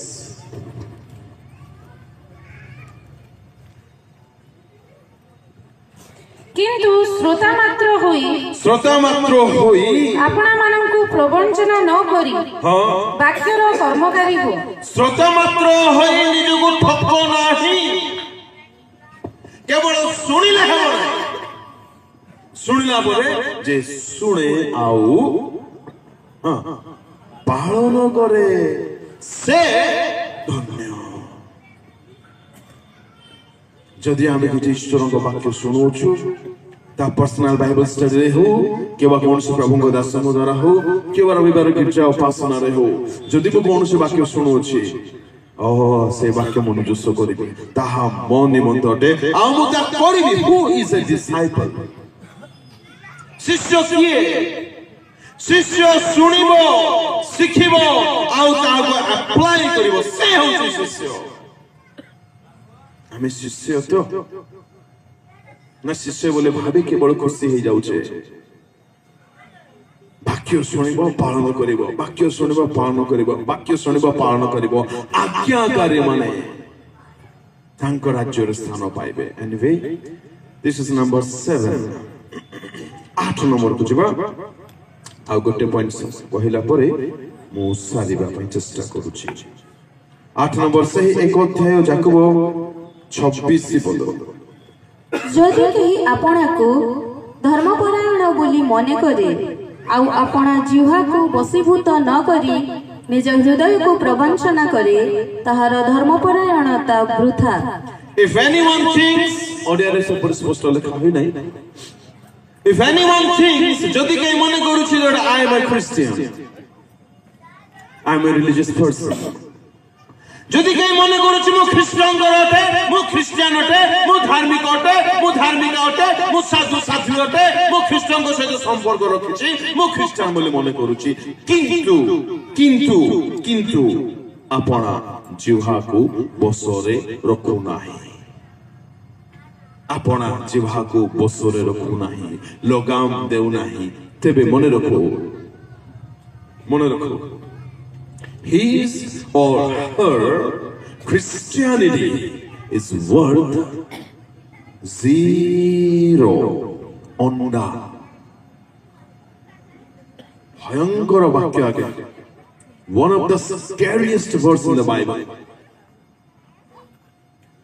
ଆପଣ କେତେ କଣ କରନ୍ତୁ, କୋଟି କୋଟି ଲକ୍ଷ ଲକ୍ଷ ଦାନ କରନ୍ତୁ, ମଣ୍ଡଳରେ ଆକ୍ଟିଭ ହେଇକି ରୁହନ୍ତୁ, ସେବା ସମିତିରେ ଆକ୍ଟିଭ ହେଇକି ରୁହନ୍ତୁ, ଯେତେ କରିବା କଥା କରନ୍ତୁ, ଯଦି ଜିହ୍ବାକୁ ବଶରେ ରଖୁନାହାନ୍ତି worth zero। ଓଡ଼ିଆରେ କଣ ଲେଖା ଅଛି? ଓ ମାଇ ଗଡ୍, ଲାଷ୍ଟ ୱାର୍ଡ, ତାହାର ଧର୍ମପରାୟଣତା ବୃଥା। ବୃଥା। କଣ? ବୃଥା, ୱେଷ୍ଟ, ୱେନ୍, କିଛି ଲାଭ ନାହିଁ। ତେଣୁ ପ୍ରବଞ୍ଚିତ ନ ହେଉ। ପ୍ରଭୁଙ୍କ ଲୋକମାନେ ପ୍ରଚାର କରିବା ମଧ୍ୟ ଏତେ ବଡ ବିଷୟ ନୁହେଁ, ଲଗାମ ଦେବା ଶିଖିଥିବା ଦରକାର। ସେମାନେ ଦେଖିବା ବଡ ବିଷୟ ନୁହେଁ, ଲଗାମ ଦେଇଛୁ କି? ଦାନ କରିବା ବଡ ବିଷୟ ନୁହେଁ, ଲଗାମ ଦେଇଛୁ କି? ଆକ୍ଟିଭିଟିରେ ଭାଗ ନେବା ବଡ ବିଷୟ ନୁହେଁ, ଲଗାମ ଦେଇଛୁ କି? ବାକ୍ୟ ଶୁଣି ଜ୍ଞାନୀ ବୋଲି ଭାବିବା ବଡ ବିଷୟ ନୁହେଁ, ଲଗାମ ଦେଇଛୁ କି ଜିହ୍ବାକୁ? ମେକ୍ ସିଓର ଆମର ଜିହ୍ବାର ବ୍ୟବହାର ଦ୍ୱାରା ଆମ ଘର ଲୋକମାନେ ହର୍ଟ ହେଉନାହାନ୍ତି। ମା ମାନେ କହିବା ଦରକାର, ଆଜ୍ଞା ଆମର ଆଦମ ବାବୁ କେବେ ମତେ ହର୍ଟ କରୁ ନାହାନ୍ତି। ହଁ, ମିନିଷ୍ଟର ସାର୍ଟିଫିକେଟ ଯଦି ମିଳିଗଲା ମାନେ ପ୍ରେଜ୍ ଦ ଲର୍ଡ। ବାହାର ଲୋକ ନା, ଆମେ ତ ଚେଷ୍ଟା କରିବା ନା ଆମର ସାକ୍ଷ୍ୟ ବଜାୟ ରହୁ ବୋଲି। ଆମେ ବାହାରେ ଥୋଡ଼ି ଗାଳି କରିବା ଅନ୍ୟକୁ, ନା ନା ନା ନା ନା। ବହୁତ ଦୁଃଖରେ ଏକ ଲାଇନ କହିବି। ଏକ ସ୍ତ୍ରୀ, ମୁଁ ଏଠି କାହାକୁ କହୁନାହିଁ, ଆକ୍ଷେପ କରୁନାହିଁ, ଗୋଟେ ସ୍ତ୍ରୀଙ୍କ କଥା କହୁଛି। ଏକ ସ୍ତ୍ରୀ କହିଲେ କହୁ କହୁ, ତୁମେ ଯଦି ମତେ ଗୋଟେ ଷ୍ଟ୍ରେଞ୍ଜରକୁ ବ୍ୟବହାର କରିବା ପରେ ଯଦି ବ୍ୟବହାର ଦେଇଥାନ୍ତ, ମୁଁ ବହୁତ ଖୁସି ହେଇଥାନ୍ତି। ଏକ ଅଚିହ୍ନା ଲୋକ ଘରକୁ ଆସିଲେ ତମେ ଯେମିତି ତାକୁ ବ୍ୟବହାର ଦଉଛ, ମତେ ଟିକେ ପ୍ଲିଜ ସେତିକି ଦେଇଦିଅ ନା। କେତେ ଦୁଃଖର କଥା ଦେଖନ୍ତୁ, କେତେ ଦୁଃଖର କଥା। ପ୍ରଭୁଙ୍କ ଲୋକମାନେ ଜିହ୍ବାକୁ ବଶରେ ରଖୁ, ନଚେତ ଆମର ଧାର୍ମିକତା, ଆମର ଖ୍ରୀଷ୍ଟିଆନିଟି ବୃଥାରେ ଗଣିତ ହବ। ଆଜି ଆମେ ପରଚର୍ଚ୍ଚା କରୁନାହୁଁ ତ ଚିନ୍ତା କରିବା, ମୁଁ କାହାର ବିଚାର କରୁନାହିଁ। କହିପାରିବା କି ଆମେ? ମୁଁ କାହା ବିଷୟରେ କଥା ହଉନାହିଁ। ଯଦି ବା କଥା ହଉଛି ତାର ମୁଁ ପ୍ରଶଂସା କରୁଛି, ଯଦି ବା କଥା ହଉଛି ମୁଁ ତାଙ୍କର ଭଲ ଭଲ କଥାକୁ ଅନ୍ୟମାନଙ୍କୁ ଜଣାଉଛି। ପ୍ରେମ ପାପ ଆଚ୍ଛାଦନ କରେ ନା, ଆଜ ତାକ ନ୍ୟୁଜ ପରି କରେ। ଆଜ୍ଞା, ପ୍ରେମ ନାହିଁ। ପ୍ରଭୁଙ୍କ ଲୋକମାନେ ଜିହ୍ବା ଦ୍ୱାରା କଣ ସବୁ ହେଉଛି? ମିଛ ଛାଡ଼ିଲୁଣି କି?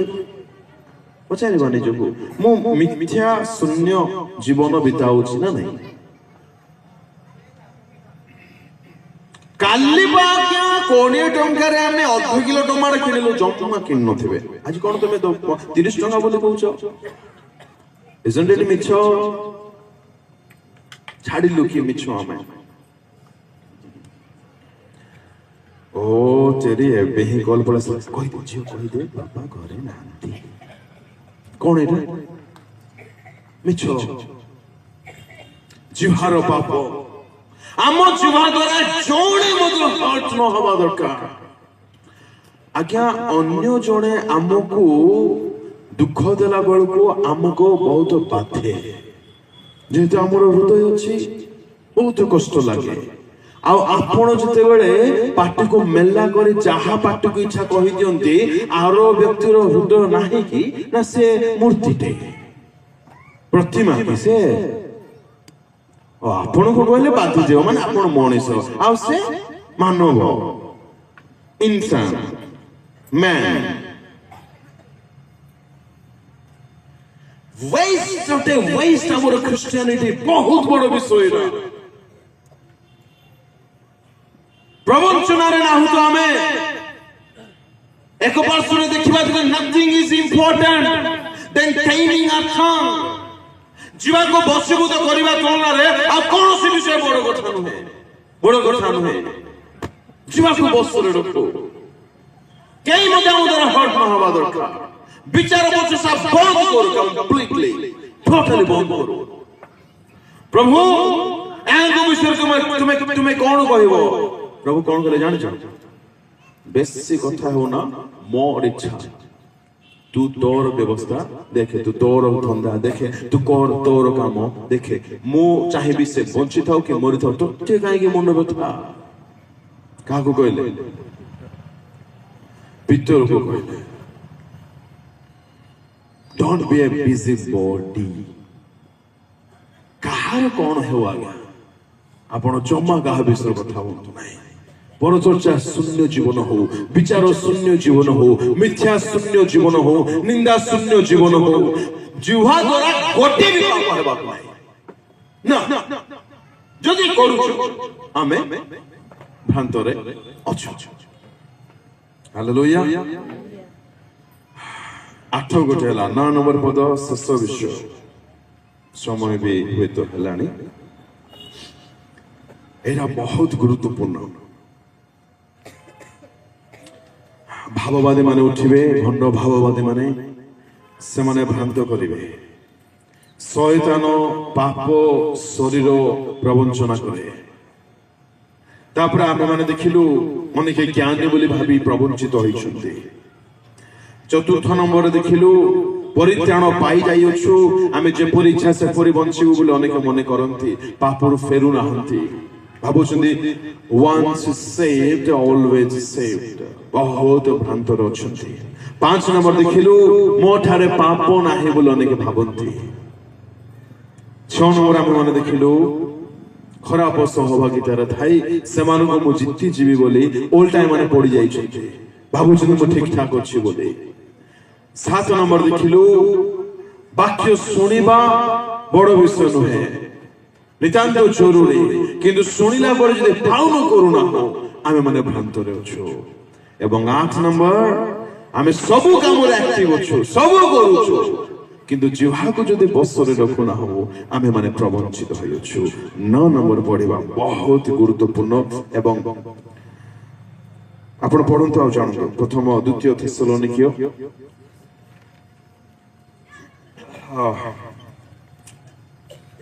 ପଢନ୍ତୁ ପ୍ରଥମ ଥେସଲୋନିକୀୟ 2 ଅଧ୍ୟାୟ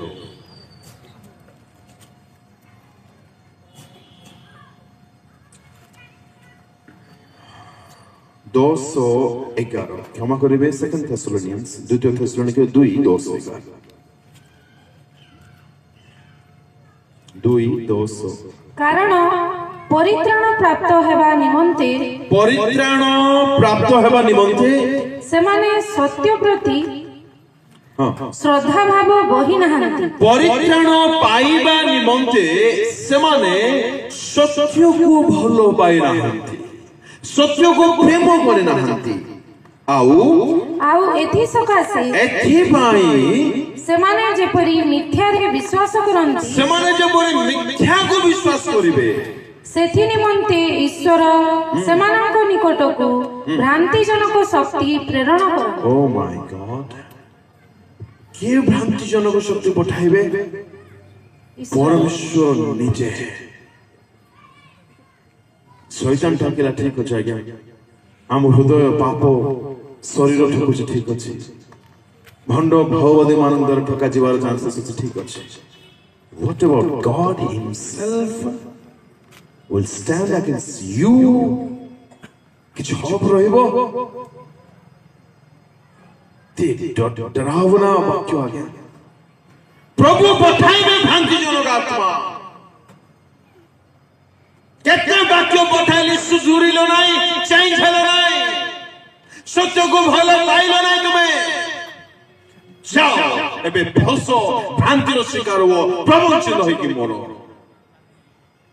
ରିଜନ କଣ କାହିଁକି ପ୍ରଭୁ ତାହା ପ୍ରେରଣ କରିବେ ସତ୍ୟକୁ ଏମାନେ ଭଲ ପାଇନାହାନ୍ତି ସତ୍ୟକୁ ଭଲ ପାଇବା ମାନେ କଣ ଆପଣ ଡାକ୍ତରଙ୍କ ପାଖକୁ ଗଲେ ଡାକ୍ତର ଆପଣଙ୍କର ସ୍କାନ କଲେ ଡାକ୍ତର ରିପୋର୍ଟ କହିଲେ ଆପଣଙ୍କ ପେଟରେ କଣ ଗୋଟେ ରୋଗ ଅଛି ଆପଣ ଡାକ୍ତରଙ୍କୁ ବାଡେଇବେ କି ରାଗିବେ ନା ଓଲ୍ଟା ତାଙ୍କୁ ଟଙ୍କା ଦେବେ ଥ୍ୟାଙ୍କ ୟୁ ଡକ୍ଟର ସାହେବ ଆପଣ ମୋର ସତ୍ୟ ମୋର ଶରୀରର ସତ୍ୟକୁ ରଖିଲେ ଆପଣଙ୍କୁ ବହୁତ ବହୁତ ଧନ୍ୟବାଦ। You love the truth of doctor.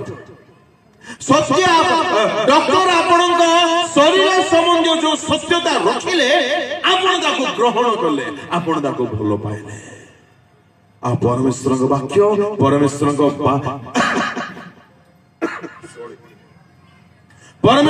ବାକ୍ୟ ପ୍ରଚାର କରୁଥିବା ପ୍ରଭୁଙ୍କ ଦାସ ମାନେ ଯେତେବେଳେ ଆପଣ ମାନଙ୍କ ସମ୍ମୁଖରେ ବାକ୍ୟ ରଖନ୍ତି, ବ୍ୟଭିଚାର କଲେ ମରିବ, ନରକ ଯିବ, ମନ୍ଦ ଚିନ୍ତା କଲେ ନରକ ଯିବ, ମିଛ କଲେ ସ୍ୱର୍ଗବାସୀ ହୋଇପାରିବ ନାହିଁ, ଅନାଜ୍ଞ ମାନେ ସ୍ୱର୍ଗ ଯିବେ ନାହିଁ, ଅଧାର୍ମିକ ମାନେ ପାପରେ ମରିବେ। ଏଇ କଥା କହିଲା ବେଳକୁ ଆମକୁ କାହିଁକି ଭଲ ଲାଗୁନାହିଁ? ଆମକୁ କାହିଁକି ତାହା ଗ୍ରହଣ କରିବା ହେଇପାରୁନାହିଁ ଆମ ଦ୍ୱାରା? ସତ୍ୟକୁ ଭଲ ନ ପାଇବା, ମିଛ ଛାଡ ଆଜ୍ଞା, ମିଥ୍ୟାବାଦୀ ମାନେ ବାହାରେ ରହିବେ ବୋଲି କହିଲେ ଏ ଟୋକାଟା ଆସି ଖାଲି ଚିଲ୍ଲଉଛି, ଏଟା ଠିକ ହେଲା ନାହିଁ। ଏହା ସତ୍ୟକୁ ଭଲ ନ ପାଇବା, ଅନ୍ୟ ଝିଅ ମାନଙ୍କୁ ଅନ୍ୟ ମା ମାନଙ୍କୁ ଦେଖ ନାହିଁ ଖରାପ ନଜରରେ, ଏହା କହିଥିଲେ ଏ ଟୋକା ଭଲ ନାହିଁ, ଏ ପ୍ରଭୁଙ୍କ ଦାସ ଠିକ ନାହିଁ। ଏହା ସତ୍ୟକୁ ଭଲ ନ ପାଇବା, ପ୍ରଭୁଙ୍କ ଆଜ୍ଞା ମାନ, ପ୍ରଭୁଙ୍କ କଥା ଶୁଣ, ସେଥିରେ ଜୀବନ ପାଇବ ବୋଲି କହିଲେ ନାଇଁ, ସେ ସବୁ ଠିକ ନାହିଁ। ଆମକୁ ଭଲ ଭଲ କଥା କହ। God will bless you, oh God loves you, God will not leave you, ଆଉ God will ଦେବ you ବିଧା ନ ସୁଧରିଲେ ସେଟା କଣ? God will ପିଟିବ you ପିଟି ମଝିରେ, ସେଟା କଣ? ନ ସୁଧରିଲେ। Love the truth about yourself. ସତ୍ୟକୁ ଭଲ ପାଆନ୍ତୁ ଆଜ୍ଞା। Take it for yourself. ହଁ ପ୍ରଭୁ ମୁଁ ମିଥ୍ୟାବାଦୀ, ଥ୍ୟାଙ୍କ ୟୁ ପ୍ରଭୁ ମତେ ଜାଣିବା ପାଇଁ ଦେଲ। ହଁ ପ୍ରଭୁ ମୁଁ ଈର୍ଷା, ଥ୍ୟାଙ୍କ ୟୁ ପ୍ରଭୁ ମତେ ଜାଣିବା ପାଇଁ ଦେଲ। ମୁଁ ଗ୍ରହଣ କରୁଛି ପ୍ରଭୁ। ହଁ ପ୍ରଭୁ ମୋର ଚକ୍ଷୁ ଦେଖିବା ଠିକ ନାହିଁ, ମତେ ଜାଣିବା ପାଇଁ ଦେଇଥିବାର ଧନ୍ୟବାଦ। ଈଶ୍ୱରଙ୍କ ବାକ୍ୟ ସତ୍ୟରେ ପରିପୂର୍ଣ୍ଣ ଅଟେ, ଏହା ସତ୍ୟ ଗ୍ରନ୍ଥ ଅଟେ, ତାଙ୍କ ବାକ୍ୟ ସତ୍ୟ ଅଟେ, ଏଠାରେ ଯାହା ଲେଖା ଅଛି ଏହା ସତ୍ୟ ଅଟେ। ଯଦି ଆପଣ ଏହାକୁ ପ୍ରେମ କରୁନାହାନ୍ତି, ପ୍ରଭୁ ଭ୍ରାନ୍ତି ଜନକ ଆତ୍ମା ପଠାଇବେ, ଆପଣ ମଧ୍ୟ ଭ୍ରାନ୍ତିରେ ପଡ଼ିବେ। ଗୋଟିଏ ପଦ ପଢିବା ଆଉ ଆମେ ମାନେ ସମର୍ପିତ ହେଇ ସାରିବା। ପଢିବା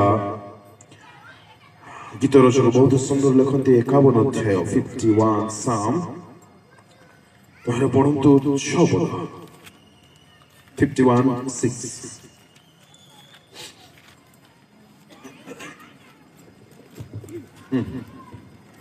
देखो देखो तुम्भे अनंतरे सत्यता कौन नहीं सॉरी तुम्भे अंतरे सत्यता चाहो, तुम्हे अंतरे केउठी अंतर अंतरे भितरे हृदय बाहर नुहे प्रभुଙ୍କ ଲୋକ ମାନେ ପରମେଶ୍ୱର ଆମମାନଙ୍କ ଭିତରେ ସତ୍ୟତା ଚାହୁଁଛନ୍ତି। ବାହାରେ ଆକ୍ଟିଂ କଲେ ହେବ ନାହିଁ। ଆମେ ଯୋଉ ନମସ୍କାର କରୁଛେ, ହ୍ୟାଣ୍ଡସେକ୍ କରୁଛେ, ତାହା ଆକ୍ଟିଂ ନୁହେଁ ତ। ପଛପଟ ଭୁସି ଦେଇଥାଉଛେ, ହଁ ତାହା ଆକ୍ଟିଂ ନୁହେଁ ତ। ବାକ୍ୟ ଶୁଣିଲା ବେଳକୁ ହସ ହସ ମୁହଁରେ ଆମେ ମାନେ ଥାଉଛେ, ଆକ୍ଟିଂ ନୁହେଁ ତ। ତାହା ମୋ ପାଇଁ ବୋଲି ଗ୍ରହଣ କଲା ପରେ ଆମେ ଦେଖାଇ ହଉନାହୁଁ ତ। ଅନ୍ତରରେ ପରମେଶ୍ୱର ସତ୍ୟତା ଚାହାନ୍ତି। ଆମ ଭିତରେ ସତ୍ୟତା ରହିବା ଦରକାର, ଅର୍ଥାତ୍ ବାକ୍ୟ ରହିବା ଦରକାର, ବାକ୍ୟ ପ୍ରତି ପ୍ରେମ ରହିବା ଦରକାର, ଈଶ୍ୱରଙ୍କ ବାକ୍ୟ ପ୍ରତି ପ୍ରେମ ରହିବା ଦରକାର। ପରିତ୍ରାଣ ପାଇବା ପାଇଁ ସତ୍ୟ ପ୍ରତି ସେମାନେ ଶ୍ରଦ୍ଧା ଭାବ ବହି ନାହାନ୍ତି। ଅର୍ଥାତ୍ ସତ୍ୟକୁ ଯଦି ଆମେ ମାନେ ପ୍ରେମ କରିବା ନାହିଁ, ପରିତ୍ରାଣ ନାହିଁ। ଆସନ୍ତୁ ସମର୍ପିତ ହେବା। ପ୍ରଭୁଙ୍କ ଲୋକମାନେ ସବୁ ଚକ୍ଷୁ ବନ୍ଦ ହଉ। ଆଜି ଆମ୍ଭେମାନେ ତାହା ହେଉଛି ଭ୍ରାନ୍ତ ପ୍ରବଞ୍ଚନା, ଠକାମି। ବହୁତ କଥା ଅଛି, କିନ୍ତୁ ଆଗାମୀକାଲି ଠାରୁ ଆମେ ମାନେ ଦେଖିବା କିପରି ଆମେ ପ୍ରସ୍ତୁତ ହେବା ହୋଇପାରିବା, ଯାହାକି ବହୁତ ଗୁରୁତ୍ୱପୂର୍ଣ୍ଣ ଅଟେ। ଆଉ ବାକି ତକ ଯେତେ ଚିହ୍ନ କଥା ଯୀଶୁ କହିଛନ୍ତି ସେ ସମସ୍ତ ଚିହ୍ନ ଏତେ ଇମ୍ପୋର୍ଟାଣ୍ଟ ନୁହେଁ। ଦୟାକରି ବୁଝିବା ପାଇଁ ଚେଷ୍ଟା କରନ୍ତୁ। ଯେହେତୁ ଯୁଦ୍ଧ ହେଉଛି, ଭୂମିକମ୍ପ ହେଉଛି, ଜାତି ବିଭାଗର ଜାତି ଉଠୁଛି, କିନ୍ତୁ ତୋ ଦ୍ୱାରା ଆମେ ମାନେ ଏତେ ପ୍ରଭାବିତ ହୋଇପାରିବା ନାହିଁ ଯେତିକି ଆମେ ମାନେ ଭ୍ରାନ୍ତ ଠାରୁ ପ୍ରଭାବିତ ହେଉଛୁ, ଭ୍ରାନ୍ତ ଦ୍ୱାରା ପ୍ରଭାବିତ ହେଉଛୁ, ପ୍ରବଞ୍ଚନା ଦ୍ୱାରା ପ୍ରଭାବିତ ହେଉଛୁ। ଆଜି ଯେ ସମସ୍ତ କଥା ପବିତ୍ର ଆତ୍ମା ରଖିବା ପାଇଁ ସାହାଯ୍ୟ କଲେ ଆପଣମାନଙ୍କ ସମ୍ମୁଖରେ ଆମେ ପରୀକ୍ଷା କରିବା, କଣ ମୁଁ ଭ୍ରାନ୍ତିରେ ନାହିଁ ତ? ମୁଁ କଣ ନିଜକୁ ଠକୁ ନାହିଁ ତ? ପ୍ରଧାନ ଚିହ୍ନ ପ୍ରଭୁଙ୍କ ଲୋକମାନେ ପ୍ରବଞ୍ଚନାରେ ଆମେ ନାହୁଁ ତ? ଈଶ୍ୱରଙ୍କୁ ଈଶ୍ୱର ବୋଲି ଭାବି ତାହାଙ୍କୁ ଯେପରି ମାନ୍ୟ କରିବା କଥା ତାହା ଯଦି କରୁନାହୁଁ, ଆମେ କାହିଁ ନା କାହିଁ ଧୋକାରେ ଅଛୁ। ଯଦି ଆମେ କନଭିନ୍ସ ହୋଇଅଛୁ, ସୁନିଶ୍ଚିତ ଅଛୁ ଯେ ଏହା ଈଶ୍ୱରଙ୍କ ବାକ୍ୟ ଅଟେ, ଆଉ ଏହା ନିମନ୍ତେ ଯଦି ଆଜି ଆମ ପାଖରେ ସମୟ ନାହିଁ, ଏହା କି ପ୍ରବଞ୍ଚନା ନୁହେଁ। ଯଦି ଆମେ ମାନେ ମନେ କରୁଛୁ ଆମେ ମାନେ ଈଶ୍ୱରଙ୍କ ସାନ୍ନିଧ୍ୟକୁ ଯାଉଛୁ ବୋଲି, କିନ୍ତୁ ଈଶ୍ୱରଙ୍କ ସାନ୍ନିଧ୍ୟରେ ଆମେ ବସି ପାରୁନାହୁଁ, ତେବେ ଆମେ ମନେ କରୁଛୁ ଈଶ୍ୱର ଏଠାରେ ଅଛନ୍ତି କି ନାହାନ୍ତି। କେତେ ବଡ଼ ଧୋକା ଅଟେ ପ୍ରଭୁଙ୍କ ଲୋକମାନେ। କ୍ଷମା ଦେବା ବିହୁନେ ଆମେ ସ୍ୱର୍ଗ ରାଜ୍ୟ ଯାଇପାରିବା ନାହିଁ। ଏହି ସତ୍ୟତା ଯଦି ଆମେ ଜାଣିଅଛୁ କିନ୍ତୁ କ୍ଷମା ଦେଉନାହୁଁ, ତେବେ ଆମେ କଣ ପ୍ରବଞ୍ଚନାରେ ନାହୁଁ? ପବିତ୍ରତା ବିହୁନେ ତାଙ୍କ ରାଜ୍ୟରେ ପ୍ରବେଶ ନାହିଁ, ଏହା ଜାଣିବା ପରେ ହିଁ ଯଦି ଆମେ ମାନେ ପାପରେ ଜୀବନ ଯାପନ କରୁଅଛୁ, ତେବେ କଣ ଆମେ ମାନେ ପ୍ରବଞ୍ଚିତ ହୋଇନାହୁଁ କି? ପ୍ରଧାନ ଲକ୍ଷଣ ଚିହ୍ନ ତାଙ୍କ ଆଗମନ ପୂର୍ବରୁ। ତେଣୁ ଯଦି ଆପଣଙ୍କୁ ଲାଗୁଛି ଆଜିର ବାକ୍ୟ ଆପଣଙ୍କ ପାଇଁ ଥିଲା, ଏହି ସମୟରେ କ୍ଷମା ପ୍ରାର୍ଥନା କରନ୍ତୁ। ପ୍ରଭୁଙ୍କୁ କୁହନ୍ତୁ, ପ୍ରଭୁ ମୁଁ ଦୁଃଖିତ ମୋର ଜୀବନ ନିମନ୍ତେ, ସତ୍ୟତାକୁ ପ୍ରେମ କରିବା ପାଇଁ ମତେ ସାହାଯ୍ୟ କର, ସତ୍ୟ ପଥକୁ ଫେରି ଆସିବା ପାଇଁ ମତେ ସାହାଯ୍ୟ କର, ସତ୍ୟତାକୁ ବୁଝିବା ପାଇଁ ବୁଦ୍ଧିରୋଗ ଦ୍ୱାର ଖୋଲି ଦିଅ ପ୍ରଭୁ, ସତ୍ୟରେ ଜୀବନ ବିତାଇବା ପାଇଁ ମତେ କରୁଣା କରିଦିଅ। ଆସନ୍ତୁ ପ୍ରଭୁଙ୍କ ଲୋକମାନେ ପ୍ରାର୍ଥନା କରିବା। ଗୋଟେ ଛୋଟ ଷଡ଼ଯନ୍ତ୍ର ହେଉ, ବହୁତ ଭ୍ରାନ୍ତି ଚାଲିଛି ଦୁନିଆରେ, ଜଗତରେ, ମଣ୍ଡଳୀରେ, ବିଶ୍ୱାସୀମାନଙ୍କ ଜୀବନରେ। ଆମେ ରକ୍ଷା ପାଇବା ଦରକାର, ନଚେତ୍ ସବୁଦିନ ନିମନ୍ତେ ଆମେ ମାନେ ମିସ୍ ହୋଇଯିବା। ସର୍ବଶକ୍ତିମାନ ପରମେଶ୍ୱର ପ୍ରଭୁ, ତୁମ ନାମକୁ ଧନ୍ୟବାଦ ଦେଉଛୁ ରାଜା। ତୁମ୍ଭେ ଆସିବା ପୂର୍ବରୁ କହିଗଲ ତୁମ୍ଭ ଚିହ୍ନ ସମ୍ବନ୍ଧରେ ଅନେକ ପ୍ରକାରର ପ୍ରବଞ୍ଚନା ଦେଖାଯିବ। ପ୍ରଭୁ ପ୍ରଭୁ ତୁମେ ହିଁ ସାହାଯ୍ୟ କର ପ୍ରବଞ୍ଚନା ମୁକ୍ତ ଜୀବନ ବିତାଇବା ପାଇଁ, ଆପଣଙ୍କୁ ପ୍ରସ୍ତୁତ କରି ରଖିଥିବା ପାଇଁ। ପ୍ରତ୍ୟେକଙ୍କ ପ୍ରତି ତୁମ ଅନୁଗ୍ରହର ଦୃଷ୍ଟି ଥରେ ପକାଅ। এই জনসমাজ প্রভু, এই সমাবেশ যেতে ତୁମ ପ୍ରିୟ ଲୋକମାନେ ଅଛନ୍ତି, ଜାଣିବା ପାଇଁ ଦିଅ ପ୍ରବଞ୍ଚନା କେତେ ଗୁରୁତ୍ୱପୂର୍ଣ୍ଣ ବିଷୟ ଅଟେ। ଯଦି ଏମାନେ ତହିଁର ଶିକାର ହୋଇଛନ୍ତି, ତୁମେ ସେମାନଙ୍କୁ ପ୍ରତ୍ୟେକଙ୍କୁ ତହିଁର ମୁକ୍ତି ପ୍ରଦାନ କର। ଆଗାମୀ ଦିନ ମାନଙ୍କରେ ତୁମ୍ଭେ ଆପଣର ଉପସ୍ଥିତି ଦିଅ, ଆଉ ତୁମ୍ଭ ଆତ୍ମା ନିଜେ ପ୍ରଭୁ ସବୁ କଥାକୁ ପ୍ରକାଶ କରନ୍ତୁ। ଆଗାମୀ ସମସ୍ତ ସେବାକୁ ମୁଁ ତୁମ୍ଭ ହସ୍ତରେ ସମର୍ପଣ କରି ପ୍ରାର୍ଥନା ଶୁଣିଅଛି ବୋଲି ଧନ୍ୟବାଦ ଦେଇ ପ୍ରତ୍ୟେକଙ୍କୁ ତୁମ ହସ୍ତରେ ଅର୍ପଣ କରି ଧନ୍ୟବାଦ ସହିତ ପ୍ରାର୍ଥନା ଯୀଶୁଙ୍କ ନାମରେ ମାଗିଲି, ଆମେନ୍। ଆସନ୍ତୁ ପ୍ରଭୁଙ୍କ ପାଇଁ ଗୋଟେ ଉଚ୍ଚ କରତାଳ ଦଉ।